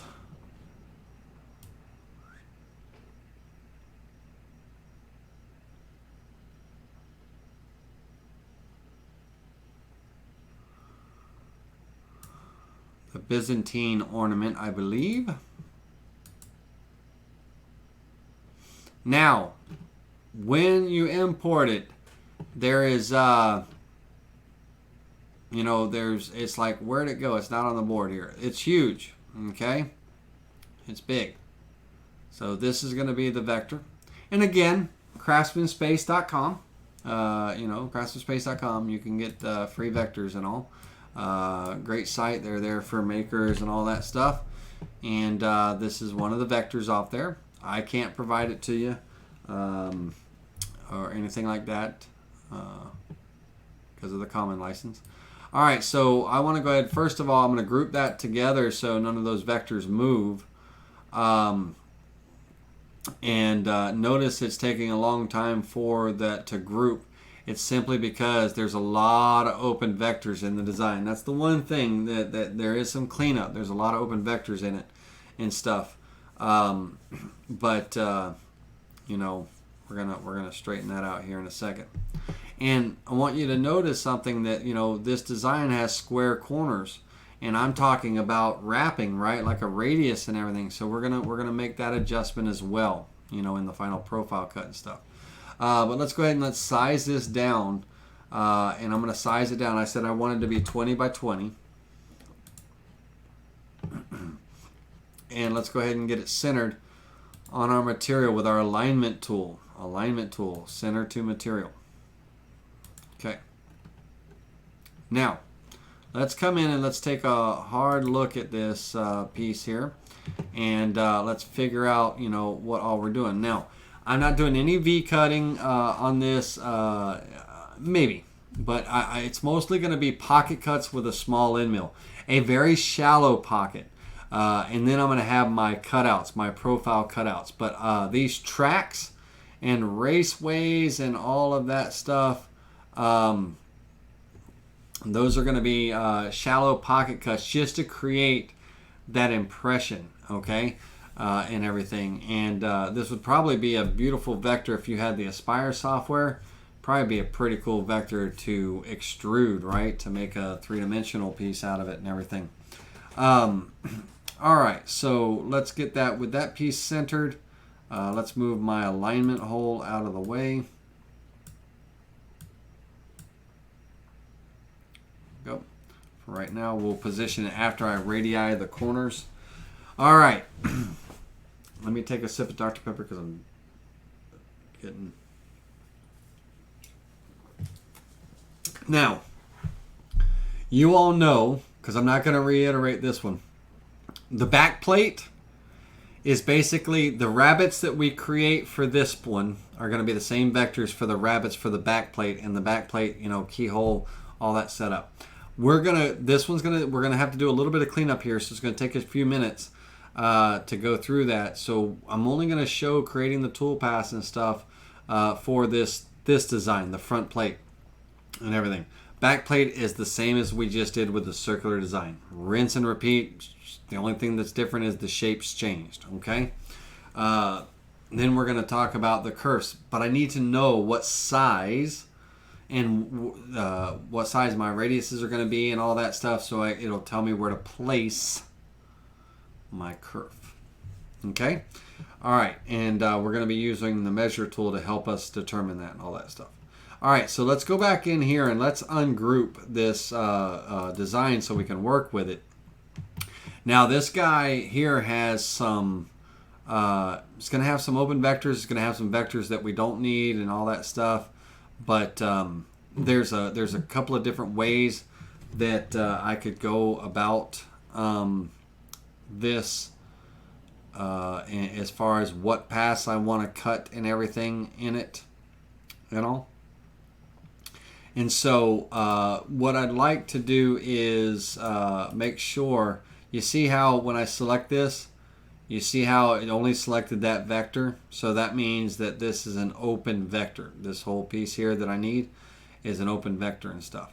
So I've got to go through and I've got to go through and select these vectors all the way around and come in and then go to my join tool and join them. Now, luckily, I don't have to do all of that one at a time like I just did. I just wanted to show you this. Luckily, I should be able to take and select every one of the vectors.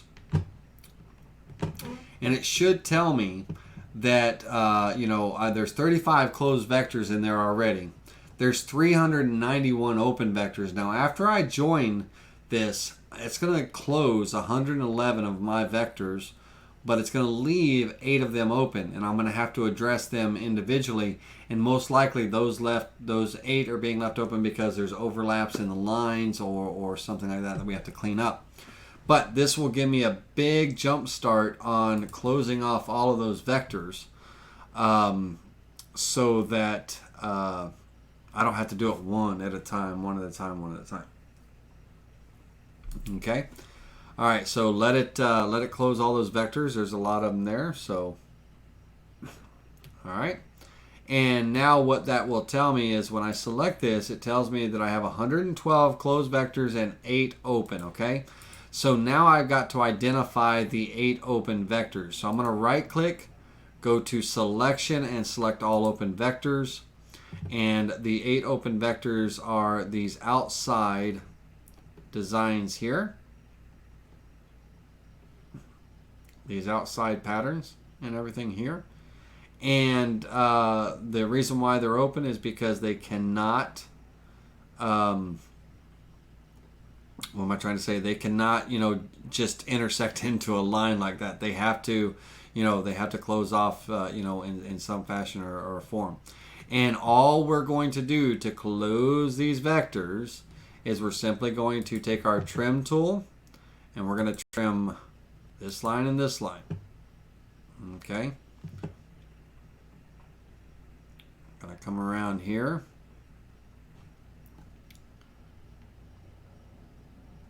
We're gonna trim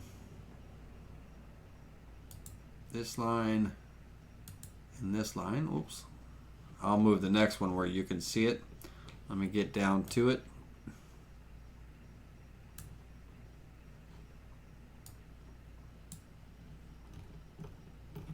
Zoom in. We're going to trim away this line here and this line here. What this does is it closes off this vector to itself with this line, and then it closes off this vector to itself with this line.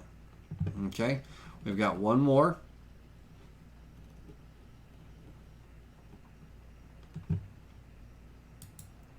And this is my first time working with this design, and it'll happen for you as well if it already doesn't already. When you look at something you'll immediately be able to kind of identify, here's where I need to trim to get that to join, so on and so forth. Sometimes, you'll have to dig and look and like, okay, what's going to be the best route, the best course of action and all that stuff. And this may not be the best looking course of action depending on what I want this pattern to look like, because there's a lot of different ways that we can go. But now, if I right click and select all open vectors, I should have no open vectors remaining in the design. That should have taken care of it. All right, so now with that being said, let's go ahead and let's create this project. First things first is, am I going to create a radius? Am I going to create a radius on my corners? If so, how big of a radius do I want to create? And because when I radius this over, that's going to affect these inner parts and stuff. Well, one of the things, if you recall, one of the things that I need to do is I need to create that offset first, just like we did with the circle. I need to create that offset for my 0.52. You remember that 0.52, my kerf that's going to be on the back. My rabbit, not kerf, my rabbit. So let's go ahead and let's grab that and let's offset this outward. Now this is going to run this pretty close to the edge in these alignment holes, but that's not a problem because I'm going to be moving those alignment holes inside here at some point in time, possibly. So inside one of these cutout areas. Let's go ahead and let's offset outward. And I'm going to go 0.52. And I do want sharp corners on this because I want it to be a square so I can go into my rectangle tool. I want it to be a rectangle so I can go into my rectangle tool and I can use the corner type to help me determine what I want to do. So let's go ahead and click offset. Okay. And let me just move these out of the way for a moment. Now notice this corner type. Notice how funky it is. And that is, if I go into node editing mode, that is because there is a buttload of nodes here. All these nodes don't need to be here. I would actually spend a little extra time optimizing this and cleaning these up. Literally, when I say cleaning it up, going through and hitting the letter D and getting rid of a lot of them. You only need from point A to B, and these are all straight lines and sharp corners. All those little nodes and everything, because of this being a DWG file and all those nodes, those are line increments on your G code. bam, bam, bam, bam, you know. And I would go through and literally when you're in node editing mode, you can select the nodes, hit the letter D on your keyboard to delete them, and you know you're only going from point A to B. So I mean, you can go through and you can clean up those quite a bit. But because of and don't leave your corner one there. Don't get rid of it. Let me zoom in. Zoom, zoom, zoom, zoom, zoom, zoom, zoom. All right, let me see if I can hold my shift key and turn that corner one off.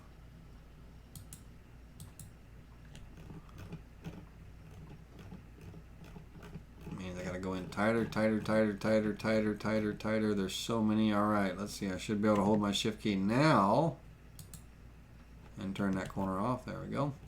And all the rest of those that are selected, I should be able to hit the letter D on my keyboard. Get rid of them. Go through. I would actually spend a little extra time if you use this design. I'd actually clean it up a lot. I know I will be. All right, anyway, the reason why these lines, these corner lines on this offset got all funky is because of all those nodes and all, it threw it off. So on here, you know, and see how it repeated when we created the offset, it repeated all those nodes and stuff. But we need to clean this up. And so what we're going to do is we're going to, while we're in node editing mode, I'm going to select down here. And I'm going to hold my shift key and I'm going to select this one last. And I'm going to hit the letter X on my keyboard, and that's going to move that over and align it vertically with that first node I selected. Then I'm going to come over here and select this node over here and hold my shift key, and I'm going to select that node again. And now I'm going to hit the letter Y to pull that up, to align it vertically. Okay?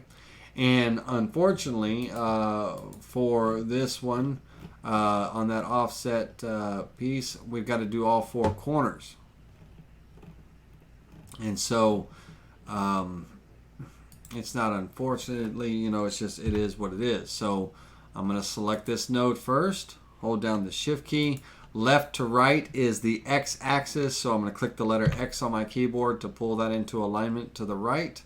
I'm going to select this node here, hold down my shift and select that node, and now Y is up and down.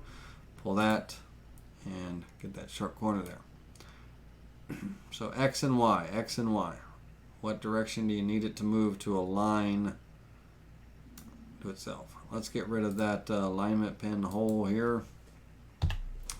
All right, once again, let's rinse and repeat.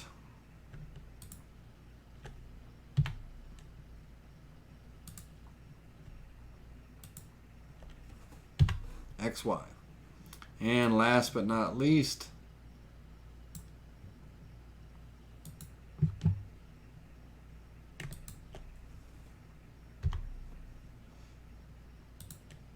Y, and then this one's going to be X, left to right.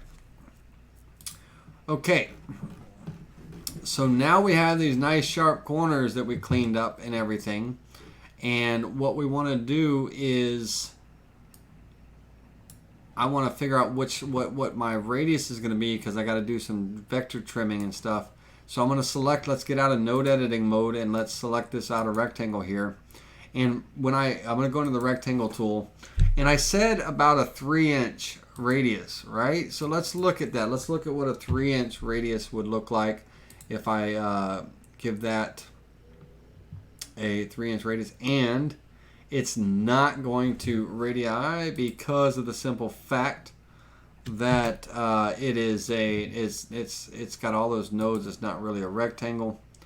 Let me see here. How quickly can I do this?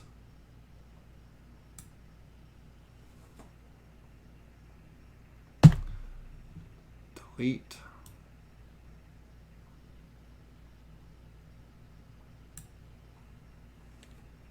Hitting the letter D on the keyboard to delete.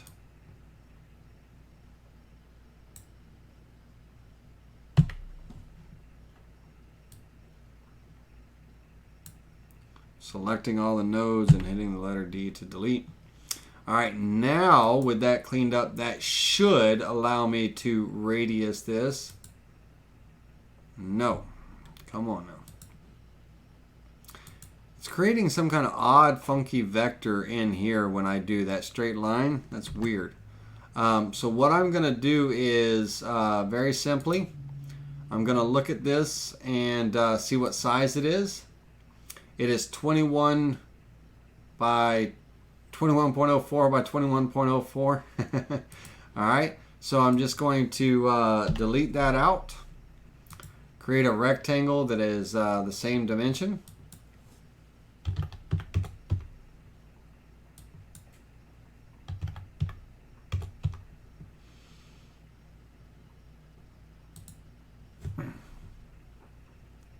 And we'll go square corners just for a minute.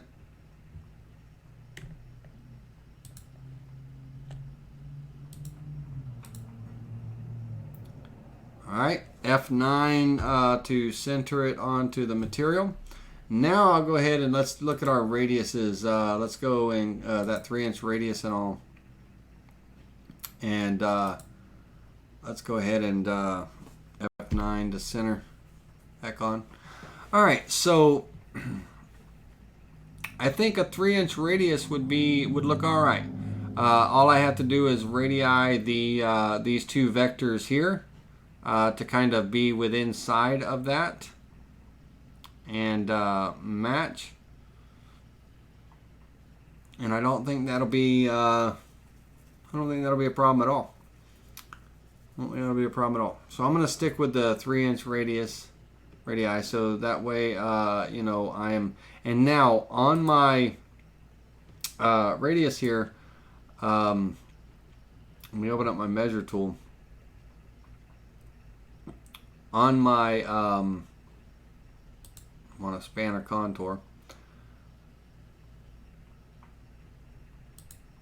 On my arc here, from straightaway to straightaway, basically, that length distance and everything, the length is 4.7124 inches. Okay? The length, the overall length from this point to this point is 4.7124. So that is an important number for me. And if I look at all four of these, they should all be the same, 4.7124. Okay? So that's my overall length from one point to the next. And for that 3-inch radius. So I'm going to write that number down. 4.7124, because that's going to help me when I'm creating my kerf board. All right, so now that I've got that, now I can come in here and figure out my game plan for these corners here. Now on these corners, I don't have to do a 3-inch radius, you know, and bring them all in. I need to, you know, get them inside of this vector. I need to radius them some. So I'm going to use my Filat Tool. And hopefully my Filat Tool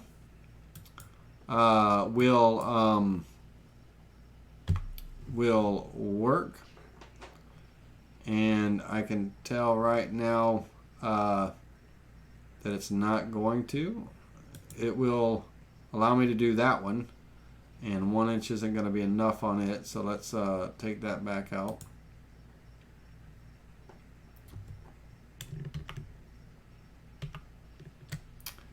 All right, let's go with, we'll go with a 3-inch radius.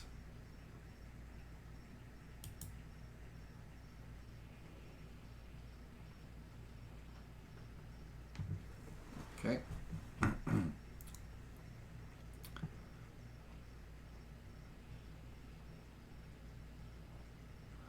On these vectors here in the corner, I'm going to end up creating a little bit of an offset stopping point here. I'm not going to try to redraw it wrapping around the corner. So what I'm going to do with that is I'm going to take and use my trim tool, and I'm going to trim this little corner away here.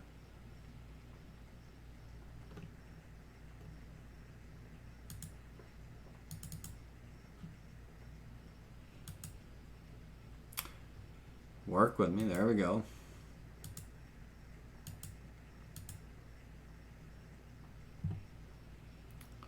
And trim this away. Okay.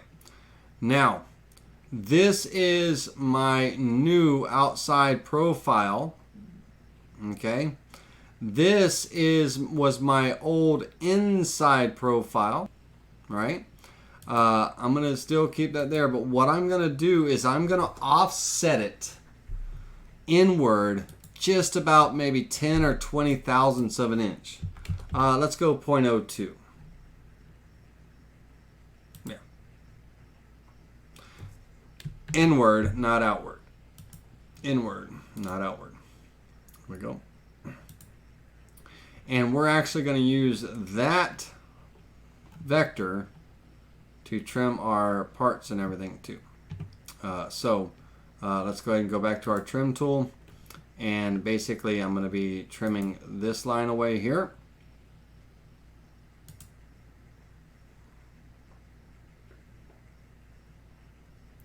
Give it a chance to catch up to itself. Hang tight for a moment.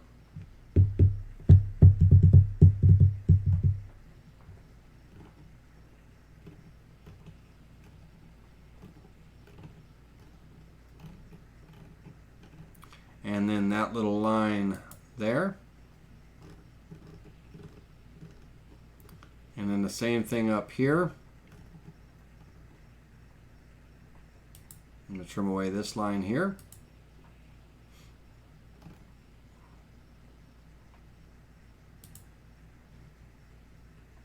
Over here. And that will close off this vector here. Now, I can decide, is 20 thousandths, not being realistic? Do we want to give it a little bit more room so it kind of has that even gap right here all the way around? Right? Let's do that. Let's undo this. 1, 2, 3, 4, 5. Let's get back right there. Okay, let's measure real quick. I'm going to do that because I think that would look much sexier. All right, so we're going to take and I'll just grab a quick measurement between 2 points. Here to here. So roughly about 0.2641. 2641. And if we want to be exact, that where it locks into the actual 263. Okay, so that's my magic number, 263. All right, so if I offset this,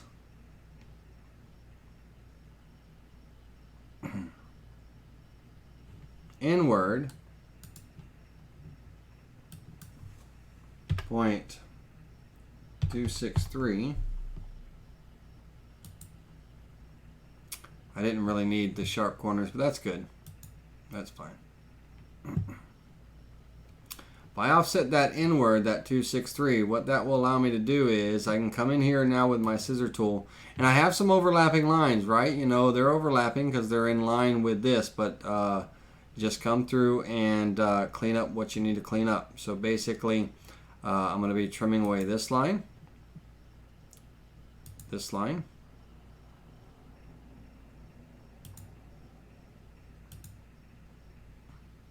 This is one complete vector right here, so that line goes away, and that line. And way up in this corner, that little guy right there goes away too. And if it doesn't delete, then close your tool for a second, select it, and hit the delete key. Open your tool back up. Okay.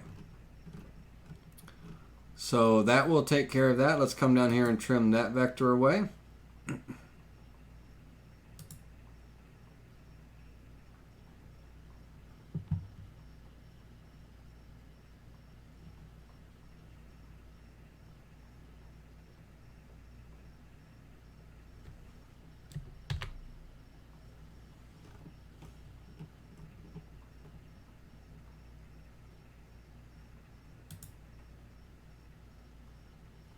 right, notice how it's trying to delete this whole ordeal here when I hit delete. So let's go ahead and let's select on this vector here, and we have a overlap right here, which should be, you know, gone.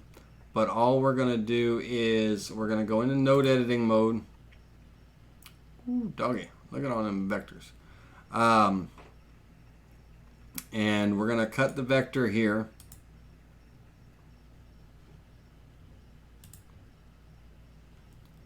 And then I should be able to select this overlapping vector.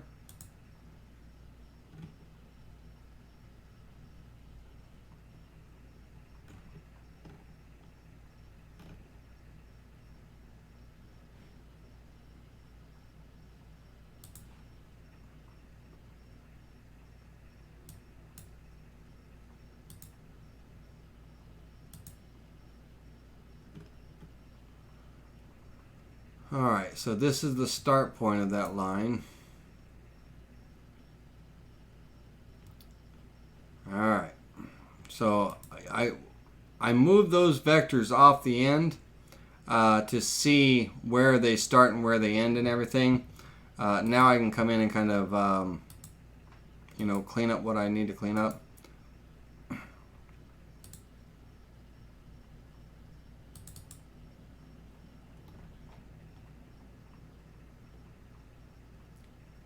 Hold on a moment.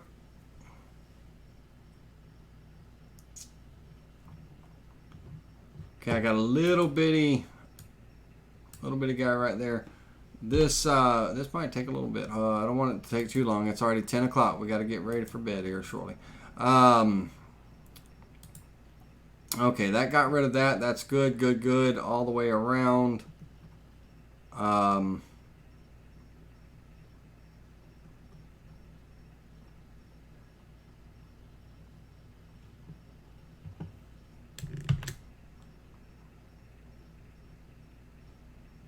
Stand by. I'm looking for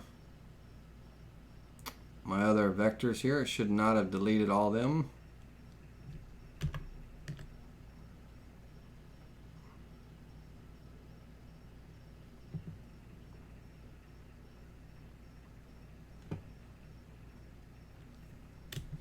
At what point did it delete them?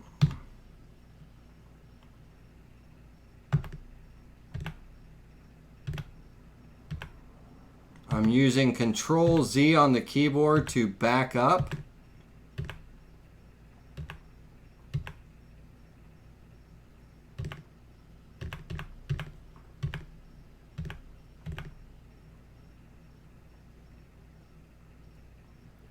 Okay. All right, let's go ahead and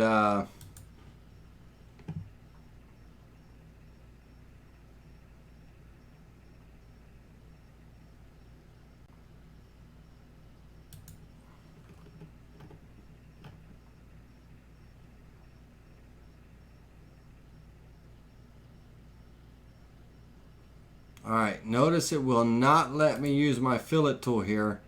That is because of all those damn nodes. Let's see here. Let's go into node editing.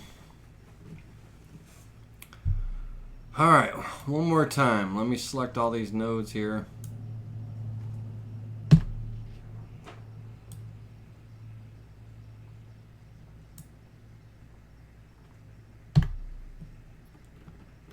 Alright, let me zoom in.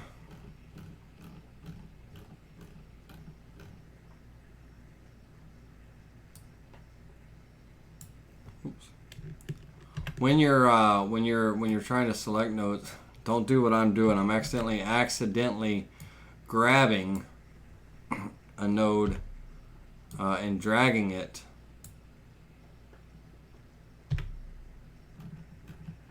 My goodness. At least it's square straight lines, so that's they're easy to work with. I should have cleaned this one up earlier, but I didn't. I wanted to be able to work with it. This is the first time working with this particular shape, so I didn't know what to expect.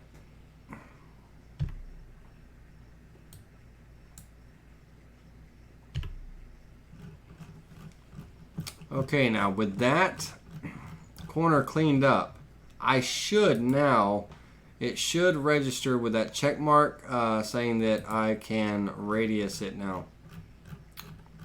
It will not radius with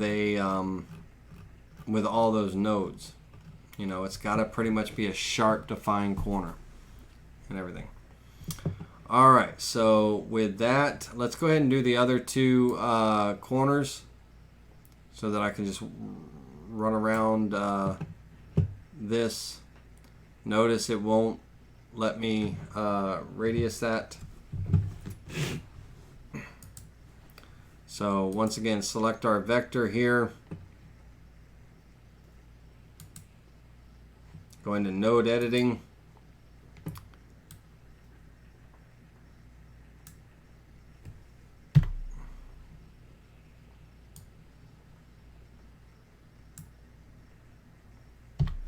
The letter D. Now the delete key does not work. The letter D is the keyboard shortcut for deleting multiple nodes.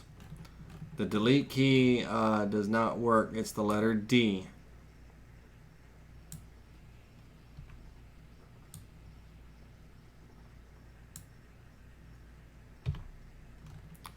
All right, let's get rid of these last couple of stragglers. It's got to be that one corner node.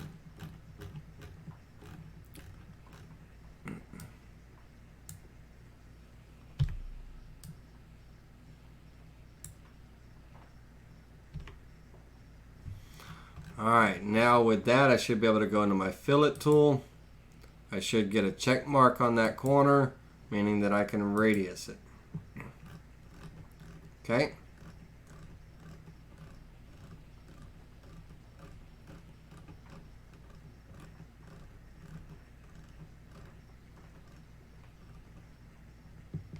You know, and of course,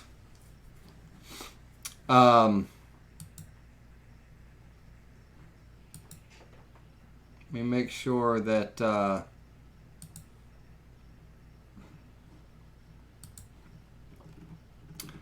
course I'm putting a 3-inch radius on it, and I really don't need to. All I needed to do was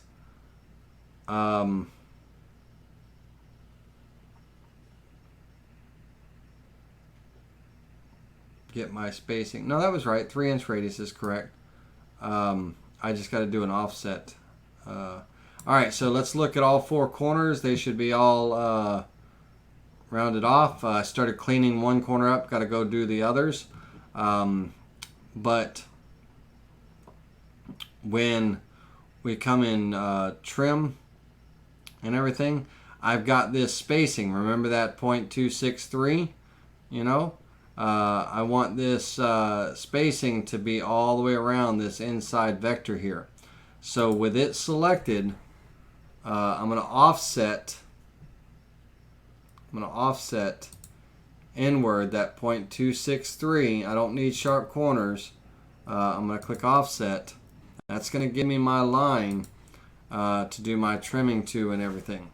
So basically, this let's start trimming this up. This outside piece doesn't need to be there. This line and this line is gone.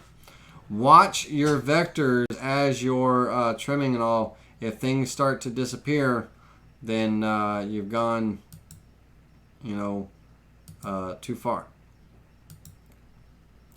Okay. Now this is one of my vectors here. This is an open path. So we're going to trim that to create that open path, and here. Okay. And then also here. All right. This is an open path way. So, you know, these roadways right there, you know, just remember what you're deleting and what you're cleaning up and all that stuff. Let's kind of zoom out And we'll go over to the left. We got this top corner up here to do. Might as well go to the left. And we just start working our way in. But now notice something here. This is very easy to it's very easy to get lost in things and stuff as to, you know, what's happening and all. But notice our radius is gone. And our offset and everything, those lines and stuff are gone, you know, coming around this corner. When we trimmed up this one, it basically removed all of those others all the way kind of around. So we've got, you know, to select this. We're going to we got to clean up the nodes on node editing, just like rinse and repeat, you know. Oh, don't do that. That's what the delete key does. We don't want the delete key. We want the letter D. I just sat there and told you that, and I'll be damned if I didn't hit the delete key.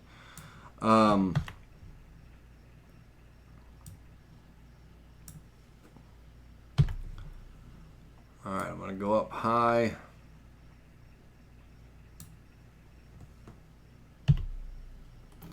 Alright, let's zoom in and get these last little stragglers. How you guys doing over there? I don't see the chat room moving. Did y'all leave me already? We're almost done. We're about to wrap up. Just got a little bit of cleanup to do. And hit the letter D. We got a little bit of cleanup to do, and then we can...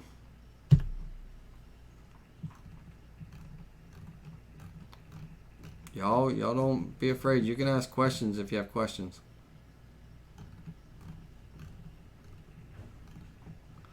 Alright, zoomed in enough where I can see all the nodes individually now. I can select them and clean that off. Come back to my Filat Tool. My Filat Tool is set properly for the 3 inches. While I'm in this corner, let's back out.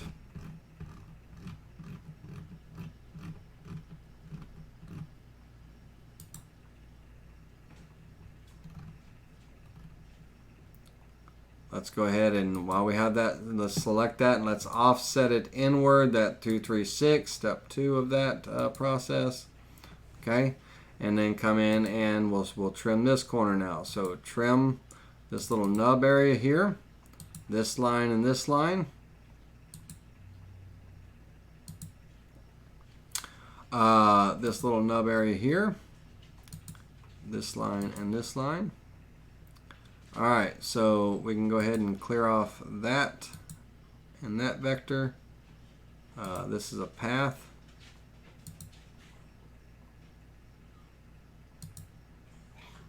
Okay, and I got one little straggler down here in the corner. If it will not let you, if it does, yeah, it trims away good. If it doesn't, just close the tool, select it, and delete. Alright, so let's make sure that what we've got going on here. So I want that same design on all 4 corners. So, alright, over here, we've got some cleanup.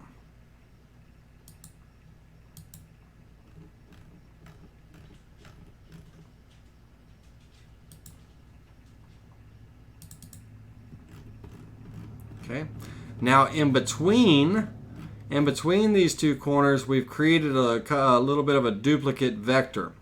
And so what I want to do is, in this duplicate vector here, I want to close this and see where I need to trim to get rid of the duplicates. So I need to cut that line there. And it trimmed the other side for me already. And I should be good with no duplicates except for right here on this corner. So I should be able to select just that one duplicate and hit the delete key on my keyboard to get rid of it, to clean that up for myself. Coming around the corner, I've got this duplicate here, and so I need to trim this little raceway right here. And that should get rid of the duplicate here as well as there. And you can tell a duplicate because of the dark. You can tell a duplicate because of the dark double line. You get, instead of that white background of this pink, you'll have kind of a black line behind it, that solid black line. Let's go ahead and let's trim this line up here and this little line right here. Coming around the corner, I've got to clean up these two. Oops. Wrong one. Zoom in a little tighter. Got to clean up this line here.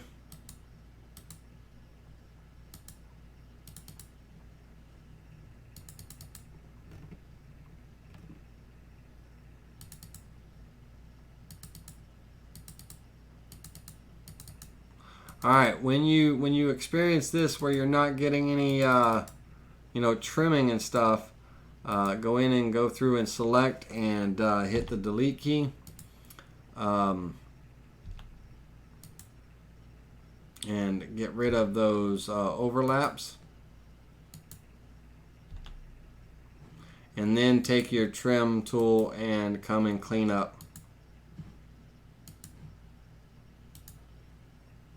Okay, so on this guy here all the way around, he's got a duplicate vector. And so we're just going to go ahead and hit delete while it's selected and get back to that. I need to do a trim cut here and back here.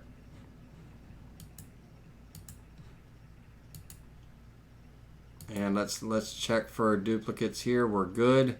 Nice and clean. Nice and clean. So all we have is this last remaining corner.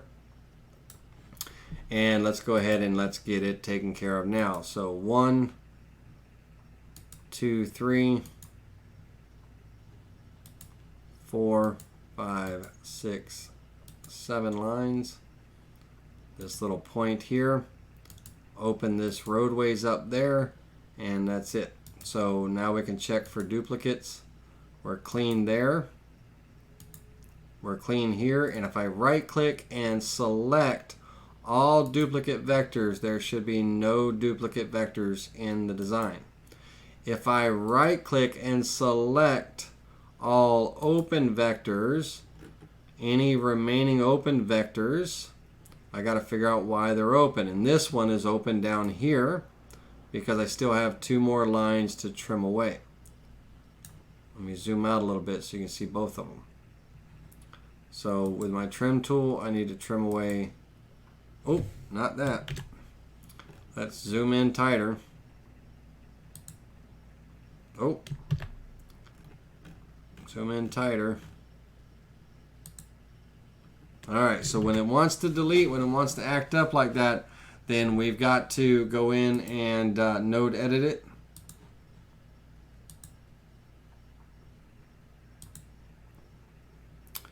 And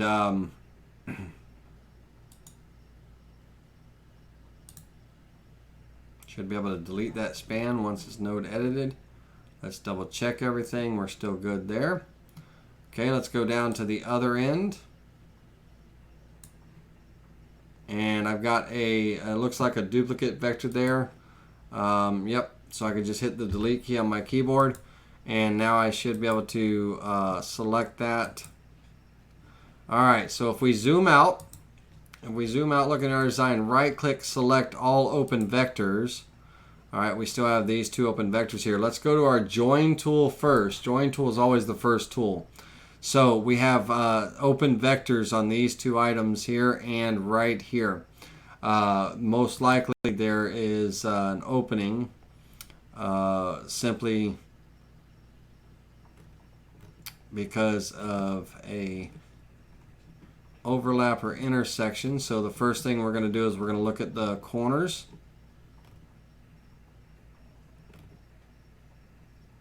Okay, that corner looks clean.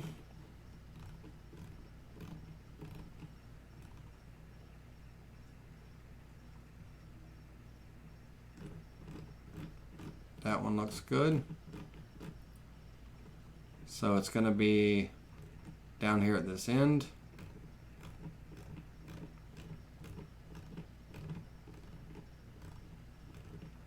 And the software is only going to let you zoom in so far in things, you know, before it stops and stuff.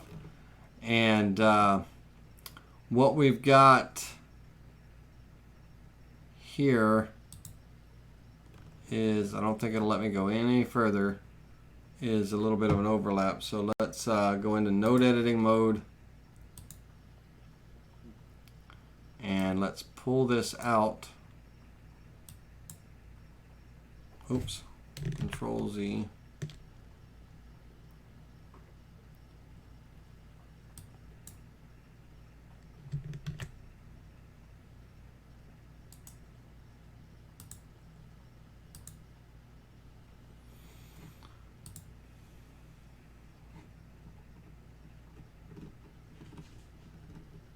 I want to see where that line's shooting to. That's going to show me where an open point is. Bear with me a second. Okay.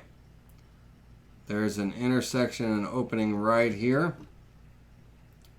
And that's going to, alright, so let's go ahead and undo that. Control Z, Control Z. And that's going to tell me that my overlap is right here.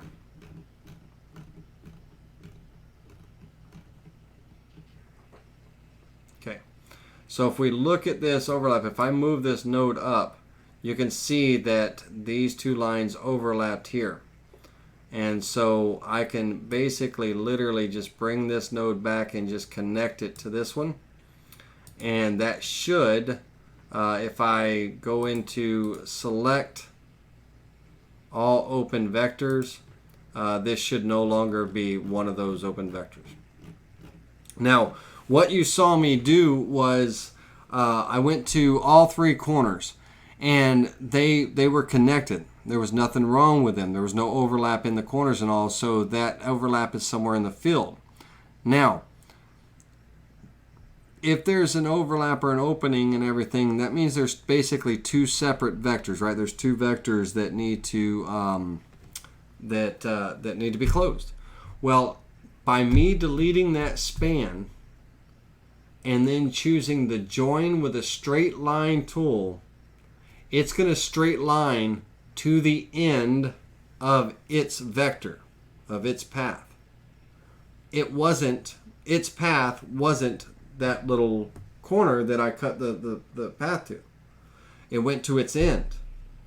That pointed me, that's just like a little golden, highway saying, here's where you need to be looking. Okay? Now, the second easiest way for that is also your Vector Validator tool. Okay? Vector Validator tool. We'll use the Vector Validator tool on the other ones, but I wanted to show you that. And, not saying that it'll be the same, it'll do that in every case and all, but it's pretty good chance that it will, because it closes, join with a straight line is joining to itself, to the selected vector.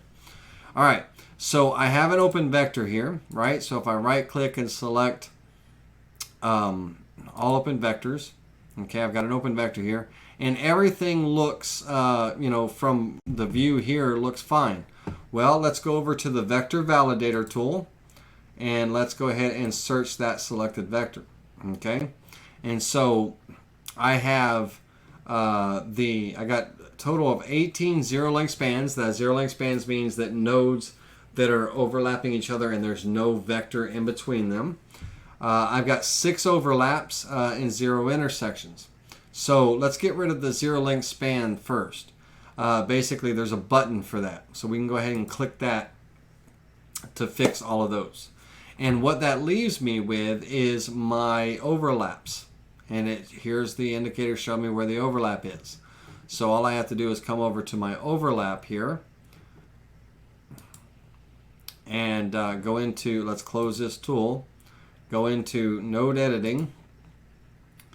Select my nodes here. I've got a start point, and this is going to be my overlap, the node right behind it. If I pull that node back, you'll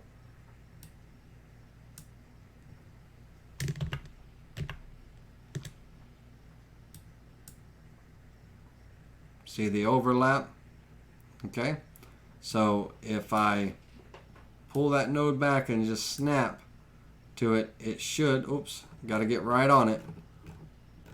Hold on a second, I didn't get right on it. Let me snap it back. Okay. That, come on now.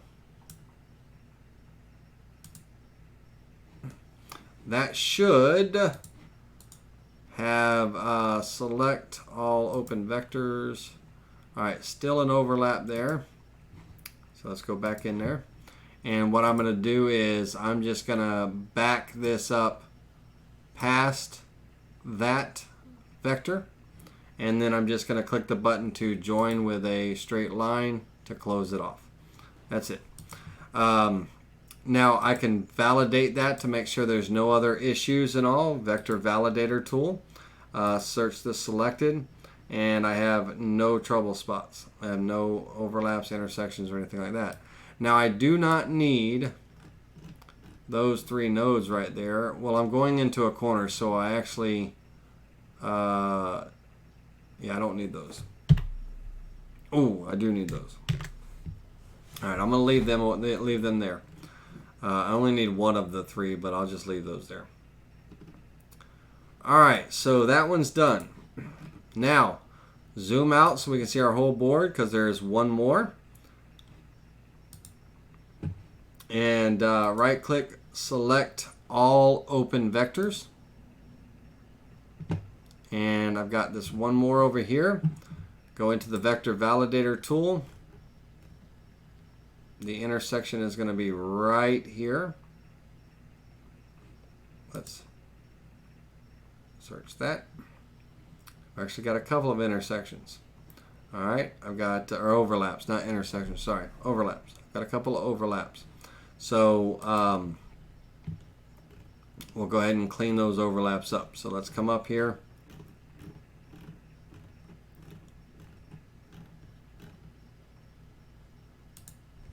Let's go into node editing.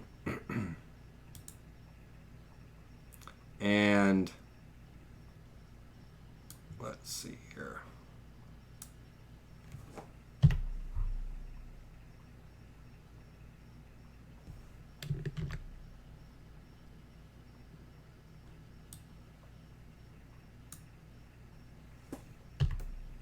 Clean up some of these nodes.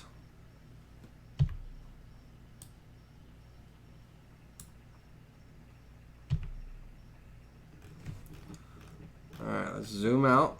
That's still cleaning up those nodes is not taking care of my overlap issue. Alright. So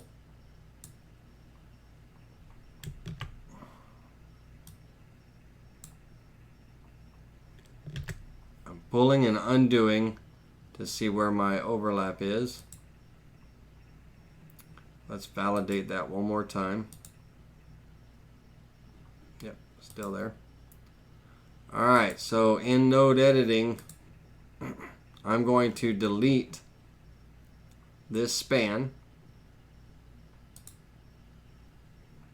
Okay, and I should be able to join with a straight line. Let's see where it takes me first.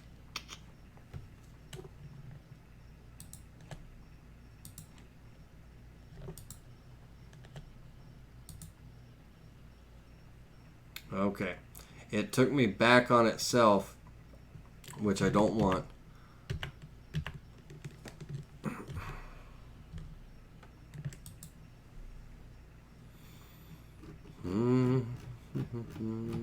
Bear with me.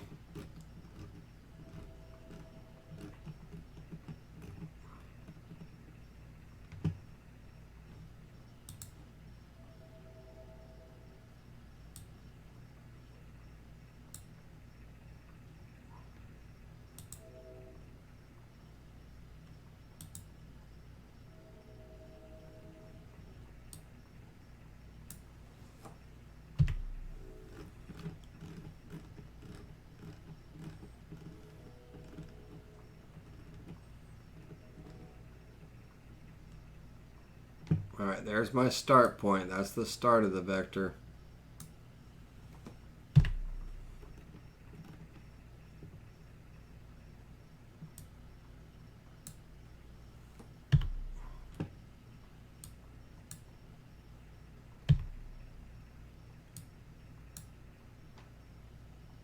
Okay, so Control Z.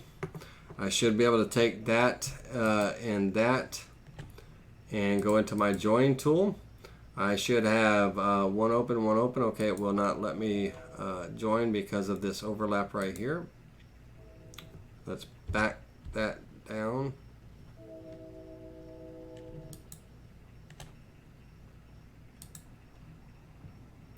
Still won't let me join because it's a pain in the butt. It's all right.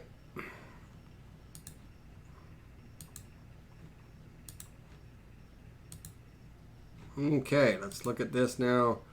It's one open, so it's still open. It's just not at that end anymore. Let's go into the Validator tool and let's find it. And it's up here in this corner now.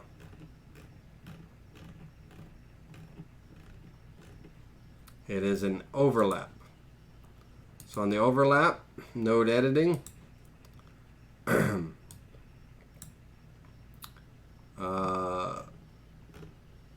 Let's do this. I'm gonna take take these and hit delete. D, the letter D to delete. And then I have, if I zoom in, if I were to grab this, and let's undo twice, 1, 2. They're kind of still connected. So what I'm going to do is I'm going to insert a point right here and I'm going to delete this span just like we did before. I'm going to insert a point here and delete, oh, not that span, hold on, I got to insert the point first, ladies and gentlemen. Insert a point here and I'm going to delete that span, and then I'm going to use my extend tool and I'm going to extend from here to there, and that should still open. Why am I still open? What's got me open now? Validate.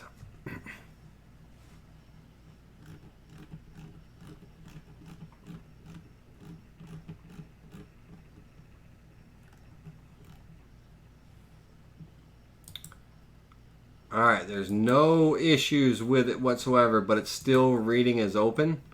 And so what I'm going to do is just click join with a straight line, and then if I go back over here, it should be closed now. Okay? Alright, that was a long path around. Alright, so now I should be able to select all open vectors.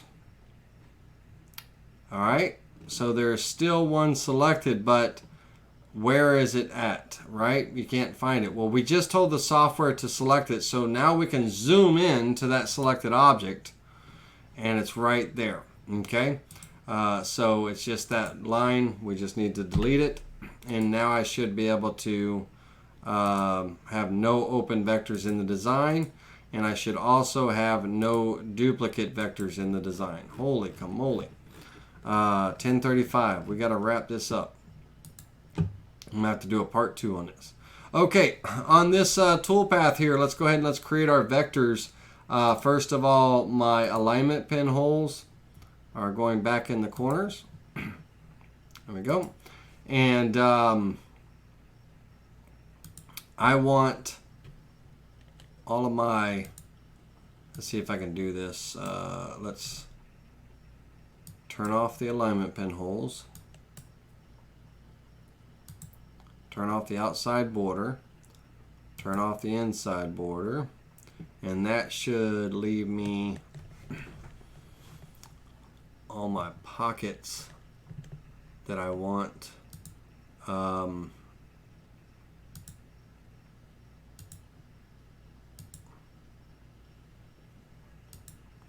these places that I'm turning off right here, These are places that I want to cut all the way through the material to cut out.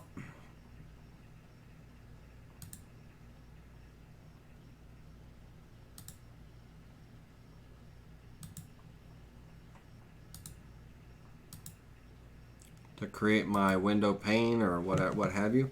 Oh, I got two more. Okay, with that, that should be enough. Imagine these areas here being cut out. That's going to be where the light is coming through and all. And you'll see what we're going to do here with this center medallion in a moment. But, oh, wait a minute, I got two more. Right there and right there. And that should be enough. Now, also keep this in mind, guys. I'm going to be cutting plexiglass, colored plexiglass and stuff. It might be clear, but it's actually going to go on the inside of these, by the way, on the inside. They're going to get screwed in, to create a plexiglass cover. It could be a blue cover, it could be red, it could be white, it could be clear, whatever you want, but I will be doing that. Okay, so with that, I'm going to go ahead and deselect all the circles because I'll select them together in just a moment.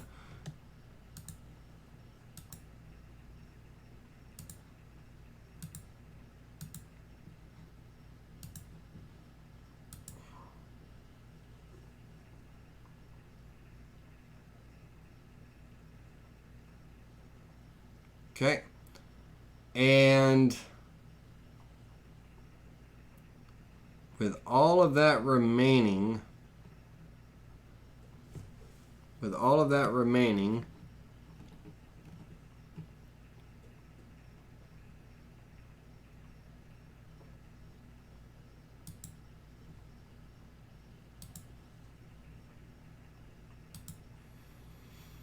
something special I want to do with this medallion. So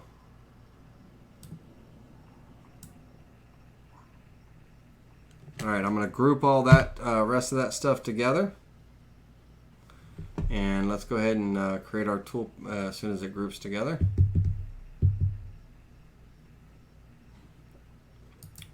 All right, so this is going to be a pod cut, and there's going to be different stages or different depths. These guys, I'm only going to cut down probably, oh goodness, maybe 3/16, 0.1875. And I don't think my 1/4 inch end mill is going to fit in there very well, so I'm going to use my 1/8 inch, possibly even my 16th, but we'll use the 1/8.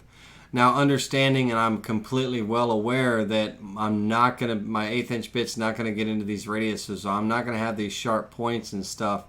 But how I'm going to circumvent that is I'm going to be doing this smartly as a V-cut with my 0.1875 flat depth and my flat area clearance tool is going to be my 1/8 inch end mill.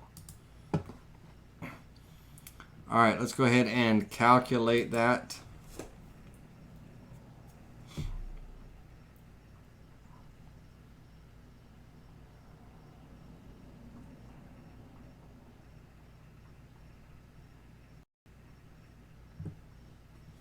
Okay, let's preview that cut. All of the cuts should go down to the 3/16 because they should all kind of reach that depth and everything. Okay. All right. On the holes, let's go ahead and let's select everything again. This time deselecting the grouped items. Deselecting the items that I want to pocket all the way through.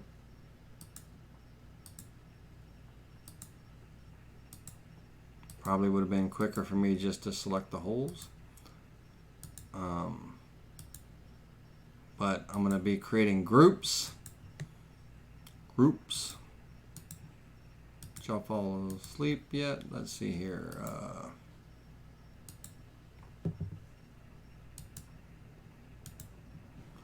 Okay, make sure it's just my circle selected. Got that one there.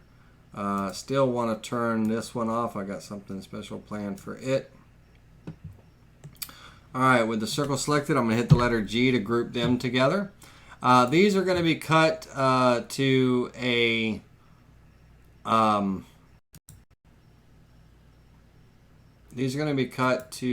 a quarter of an inch deep.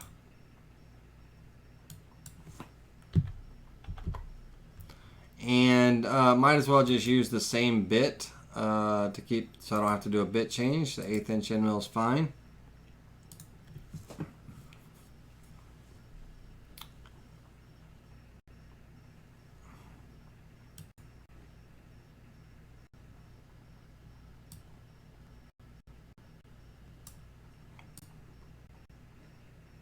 Okay. And then now the star, or the middle piece here, I'm going to select it, and I'm going to pocket out between here.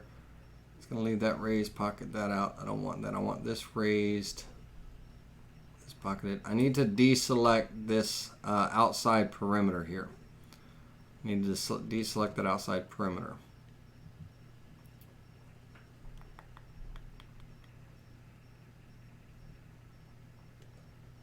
No, I don't. I need to deselect this inside perimeter. Okay. This outside perimeter is going to get cut to a quarter of an inch deep. So I probably could have put it with that other toolpath. But let's calculate that out, and that should create a little island. If we preview that toolpath, that should create a little island there with that star raised. And then I can do my V-carve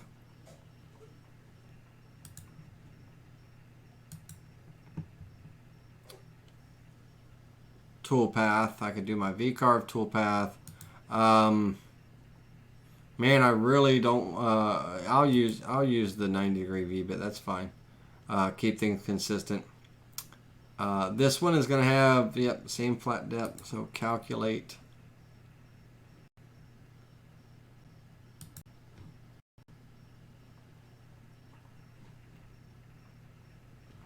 Oh.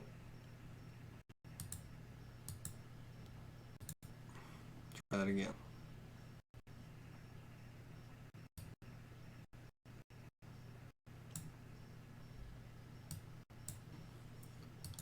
All right, now let's go ahead and might as well group those 3 items together. All right, so with all my groups together now, I should be able to pretty much select everything except for the groups, and I can turn off the circles. And that should leave me all of my pocket cuts all the way through. On these pocket cuts, I'm going to be, again, this time cutting 3/8 of an inch deep, because on the back side, let me think here. Do I necessarily need to, I got to do my rabbet. If my bit, if I have an 1/8 inch end mill, and let's say it wasn't a long flute 1/8 inch end mill, let's say it was only 1/2 inch, then I would do this cut halfway through on this side here, halfway through on the back side, and everything. But I'm just going to cut this all the way through. And I'm doing it as a pocket because I don't want to deal with tabs in here. So I'm just going to have it pocket all this stuff out. I'm not worried about the time. I'm just don't want to have to deal with little pieces. And I definitely don't want to deal with tabs and sanding. So I'm just going to let it pocket all of that out. Let's make sure that using the right end mill. Let's preview that toolpath. And of course, I was supposed to go 3/4, not quarter. Let's try that one more time. 0.75.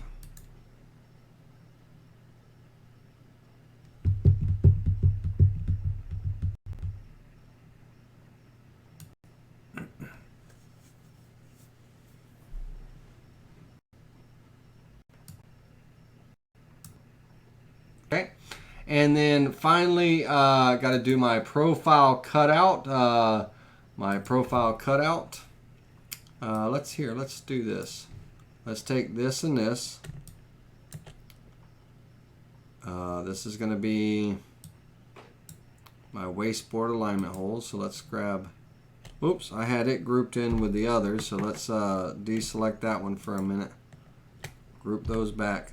All right, let's grab our 2 alignment holes, one up here, one down here, and let's make sure we copy them to the other side. And this is going to be the side that I carve second, so this is going to be my wasteboard alignment holes, you know, for this side of the board. So let's go ahead and create that drilling operation. It's going to be cutting, I always mill 1/4 inch into my wasteboard. And let's wrap this up with 2 more toolpaths. Let's rename this. I forgot to rename any of these toolpaths. So this is the waste board alignment hole.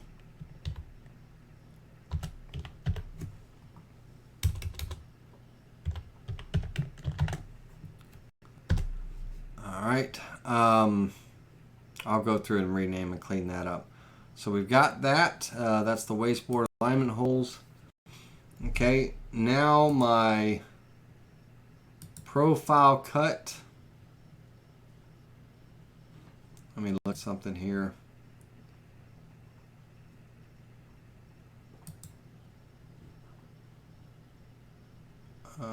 Yeah, we'll do a profile cut. I was debating on, do I want to do a little pocket in here before profile cutting it out, but I don't. It would be a little recess. I'll look at that. Let's do the profile cut first, and then it'll tell me if I want to do that or not. And this is gonna give you 0.375 on the outside of the cut. I'm gonna use a 1/4 inch end mill. I'm gonna add tabs to this. They're gonna be 1/16 of an inch thick. 0.0625 inches thick, and I'm only going to have these corners left, so let's go. I may want to double up on them, but I think the 4 will be fine. It all depends. If I don't have any meat here when my bit comes and cuts up here and all, then I'm going to double these corners up, because that's going to be the only thing holding it left down. holding it. All right, let's this is my final profile.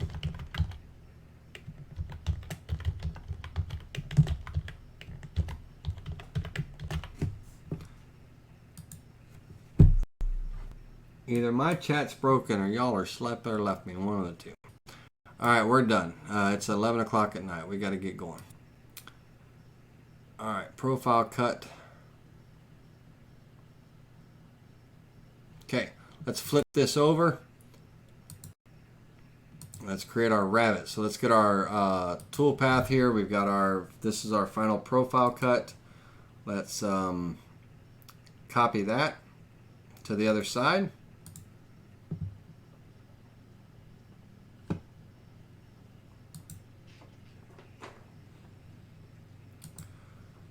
Let's offset that inward.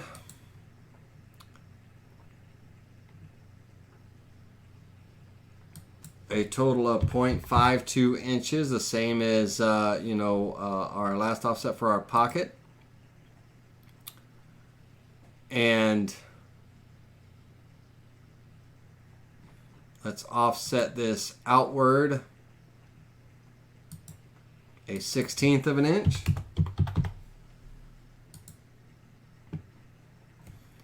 And let's take these two vectors here and create our pocket cut. This is our rabbit cut, and it's going to be 0.375. And I'm going to use a 1/4 inch end mill. This is our rabbit.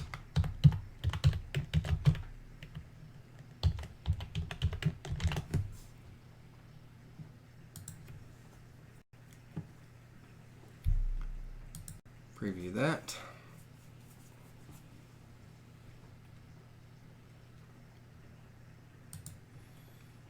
Okay, and then that looks like it took care of the cut through.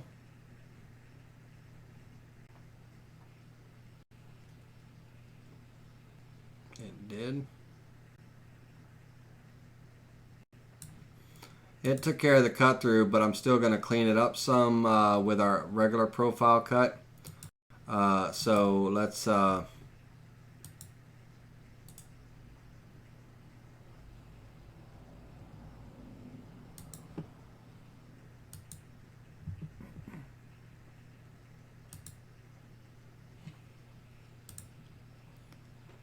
it's going to be our final profile cut, cutting all the way through on the outside. We're going to add tabs. Tabs should pop up automatically where they are. Oh, I forgot to add ramps. I want to ramp, a zigzag ramp on all these. I'm going to have to go back and do the ramps. Profile, final cut.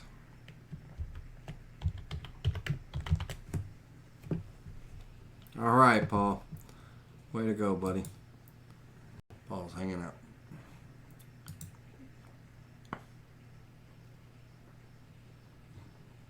Okay. All right. So that's going to create our front panel for our box light. Or again, guys, you don't have to put lights on this. Imagine if you put a mirror back here, right? And made a, and covered the mirror with this to create just a decorative wall art mirror, right? This could be the face plate mirror that you hang it on the wall, and you could it could be a mirror box, it could be what have you, but it could be a really nice decorative faceplate for that. Let me do one final thing here. Is let's create our wasteboard holes, or our board holes, not our wasteboard holes.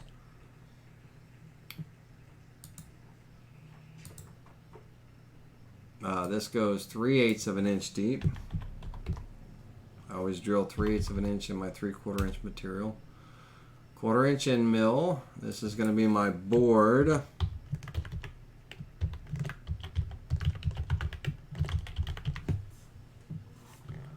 .25 end mill. And by the way, this vector, this DWG file on that Craftsman space was the Byzantine ornament, is the name of it, Byzantine ornament. That's this design here, the Byzantine ornament. Now, so this is my cutout, and on the back side of this cutout, I have that 3/8 of an inch rabbit. So there's not a whole lot. Like if I wanted to do something in here in this lip and all, there's not a whole lot to do. But I don't think I want to do anything. I think I'm good. There really wouldn't be anything to do unless I wanted to mill everything down and create a recess or something. But I think that's going to be good for that. Let me uncheck that. I think that's going to be good for that front cover. So we've got our back that's got the rabbit. And remember, our back plate would just be a blank this size with a rabbit cut in it. And a keyhole if you want the keyhole bit on the back side of it. So it's the same as we did with the circular one. But this would be the front plate. And then remember that magic number for those radiuses, that distance from here to here, 0.47124. that was that distance on those curves. So basically, imagine the circumference of this piece, you know, the overall length of this piece wrapping around here, and that actually would be, you know, around here, this inside one. But we've got, or in this area actually, we've got to kind of measure our distance on our straight edges from here to here, and it should match on both sides, of course. And so if I go into node editing mode, I should have, you know, the clean nodes, right? I shouldn't have any issues and everything. So I should be able to measure this span or contour. And how we do that is we go into the regular measure tool here, and we can measure a span or contour. So I can come in here and just select this span, and that tells me it's 15.04 inches. Down here should be the same, 15.04. My side pieces should be the same because it's a square box, right? And then my contours should be the 4.7124. So what I do from here, once I have those numbers, is I come back over to my board, right? And, you know, we have to figure out what the length of it needs to be. So we have 15.04. And once again, we got that number from here, from that span there. 15.04 is the length. Ouch. So if we go into this, we can go 15.04 times 4 equals. All right, that gives me my 60 inches for my straight edges and all. Now I've got my 4.7124, right? So I'm going to go ahead and take a minute and write down 60.16. So I can get rid of that for a second. All right, 4.7124 times 4 equals 18. And so what I can do is I can add a plus sign in front of that, and I can come back over here and type in that 60.16.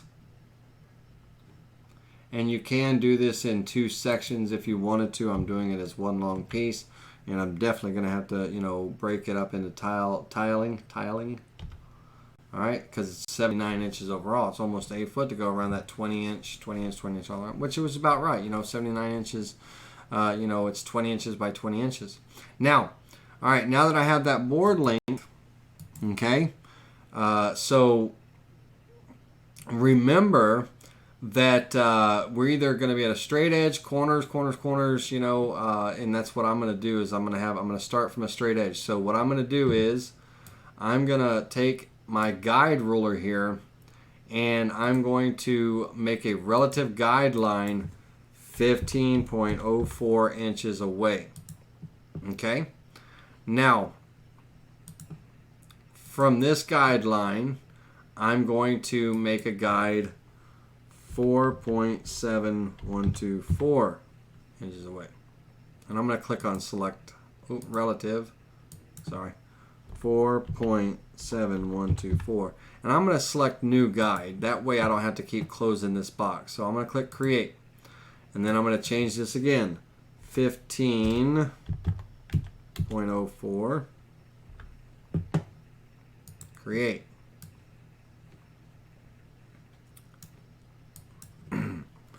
4.7124, create. 15.04, create. Can you see what we're cooking here? So this is corner 1, corner 2, and we're about to make corner 3. 4.7124, create. Let's move this over here, and then 15.04, create. And then this last one's going to be my corner, and I might as well just throw it in there. 4.7124. Okay, create. So this I'm going to be ending on a corner. So all of these are going to get curved, straight edge, curved, straight edge, curved, straight edge, curved, straight edge, and then this straight edge will connect at the bottom of this corner. This will wrap a corner and everything. Now, if I don't want to do that, if I want to create a corner with a little bit of a straight edge and have these two straight edges join like a butt joint, you know, because that's what it'd be. They'd be butting up to one another. I can do that as well. Just kind of move everything over. You know what I mean? We can move everything over if you want to do that. But I'm going to end on a corner. Am I going to end on a corner? Alright, so what we're going to do is we're going to move everything over. We'll move everything over a few inches and we'll add that few inches to this end. That's fine. Alright, so let's create our lines here. So we're going to create a line here, spacebar to finish. Create a line here, snap, snap, spacebar to finish. Create a line here to here, here to here. Now we're making a much tighter radius, much tighter corner and everything. So our kerf cuts, and by the way, I'm selecting these vectors here and I'm going to move them relative to their position on the x-axis. I'm going to move them over -6 inches. Okay? What that's going to do is at the end here, and I'll delete my guides. I don't need them anymore. View, guidelines, delete all guides. What that will do is on my fourth corner here, which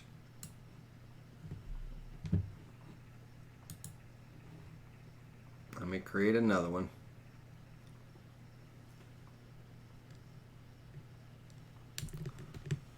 Copy, paste, and move over 4.7124. Click apply. There we go. All right, on my four corners, this will be my straight edge here that butts up with this one. But on my four corners and all, I want my kerfs, you know, I had my kerfs a 1/2 inch tight, a 1/2 inch spacing on the longer board, the circle going all the way around to get that curvature and stuff. On this one, I'm probably going to go a little bit tighter on the spacing, but keep in mind, whatever it would be, you would have your width of your bit, you know, so make sure you account for that. And so Control Z, not Control Z, sorry, Control Y. Control C and Control V is copy and paste. So I just pasted another line on here. And actually I don't need to do that. Let's undo that. Control Z. I'm just going to use my offset tool. And I'm going to offset, I'm going to go 1/4 inch, 0.25, plus another 1/16 inch, which is half of my bit. Okay, so basically 3/16, right? 0.1875. And I want to select the new one because as I go, oops, I'm going the wrong direction. Okay, I want to go inward. All right, so kerf cut. And that's going to give me a 3/16 inch kerf. If you don't like, if you're like, ooh, that's a little flimsy, whatever the case may be, then bump it over, you know, another 1/8 inch. So you're at 3/16. You know, make it 5/16, and you know, you'll be good. So if we wanted to add plus 0.125 to that. Let's try that again. plus 0.125 equals, and let's delete this and start back here. Select new, offset, offset, offset, offset, offset, offset, offset, offset. Okay, so that's just about right. We can go ahead and delete that last line. We don't need it. Not my end line. That's my end line. Delete the line we created. All right, so let's go ahead and this is where the curve's going to start. So on the inside vector, outside and the two outside vectors, we don't need these, just the inside. That's going to be a profile cut. Again, we're going to cut the thickness of the material minus 3/32, okay? 0.09375. All right. We're going to use a small diameter bit. In my case, I'm going to use an 1/8 inch end mill. We're going to be on the line. We're going to calculate that toolpath. Okay? And basically, we can do the same thing here. Just offset it. All right, get rid of that last line. Might as well do all the rest of them so we can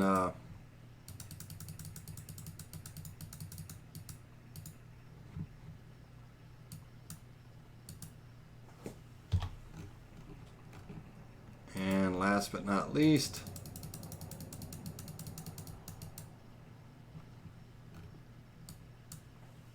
oops, just that one. All right, remember, we're only selecting, and we're going to open up this toolpath here because we're only selecting the inside vectors. Okay, only selecting the inside vectors for the curve cuts.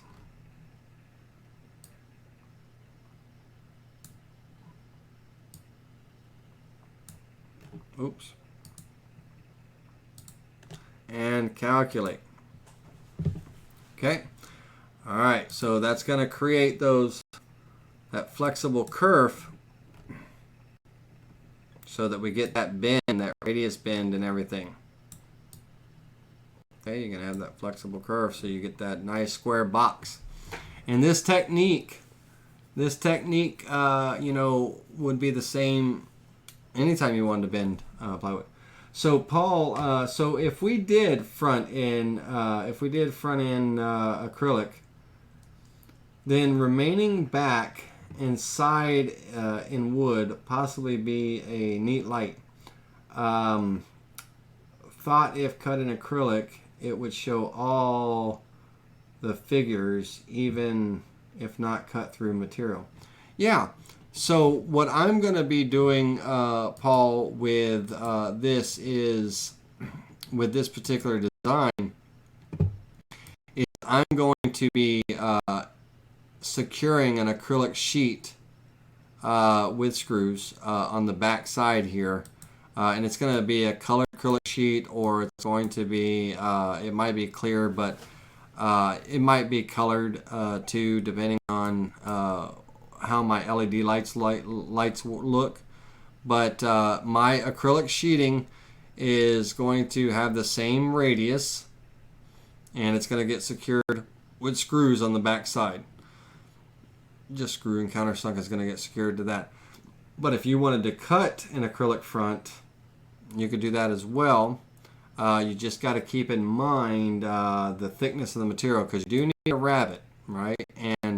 And also that acrylic has got to be able to secure to your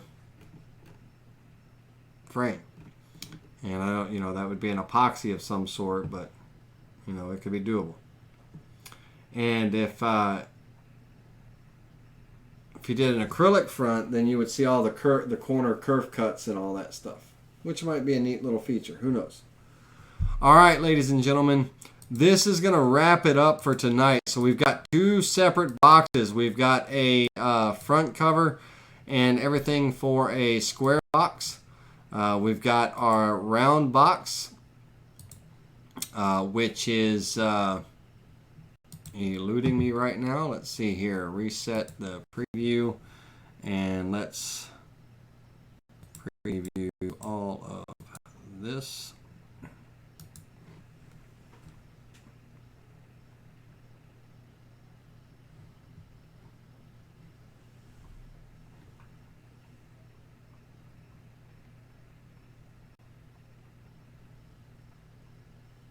We've got our round front. I had my keyhole button checked. I'm sorry.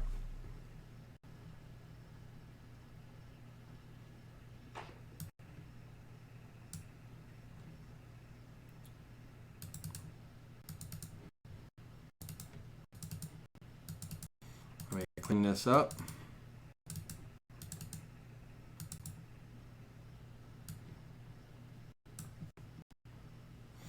So two completely different styles. I'm going to be doing both. I think I like the round one, but the square one is going to look nice, especially with the rounded corners. The radius corners, a really nice finished look. Now, also, imagine, if you will, instead of a 3-inch thick box, you could go 2-inch or 1.5 inch, and you could put mirror behind it and create some nice little wall art. Hell, you could actually just do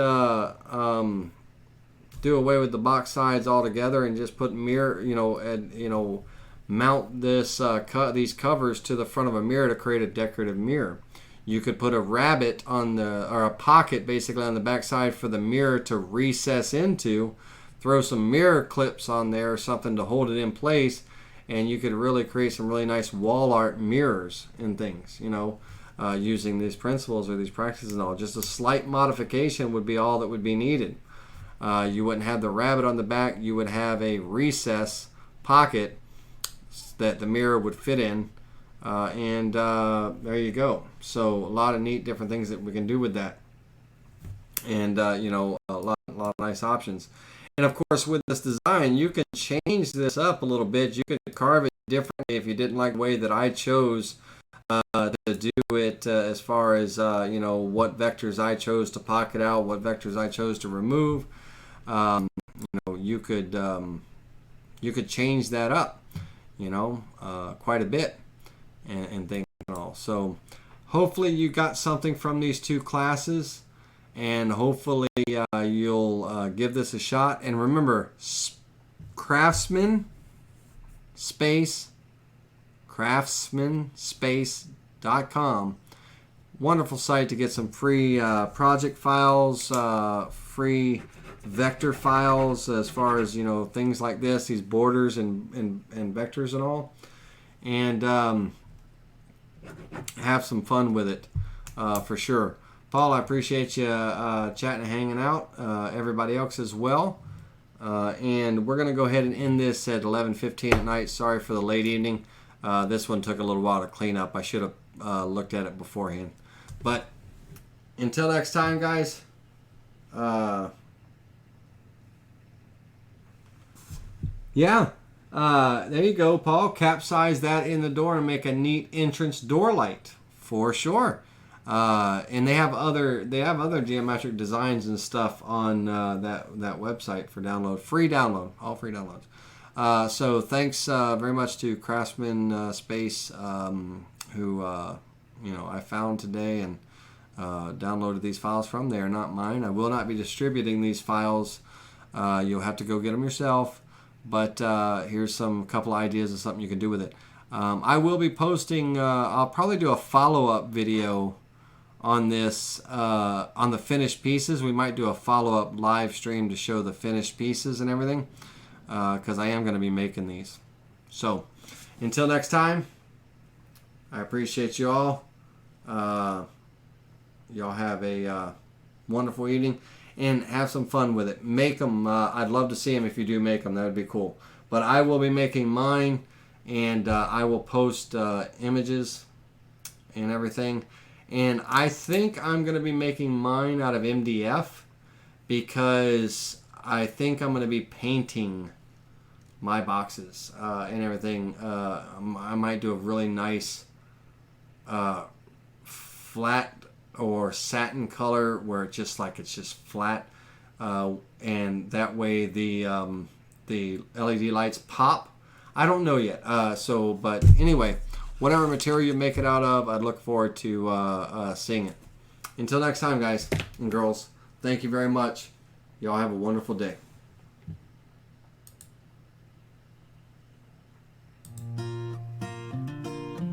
I want to thank you for joining us tonight on Spindle TV, your best source for CNC CAD/CAM training videos. If you're watching Spindle TV on YouTube, be sure to hit that thumbs up button and subscribe. You can find out more information about our training and products by visiting us at www.digitalwoodcarver.com.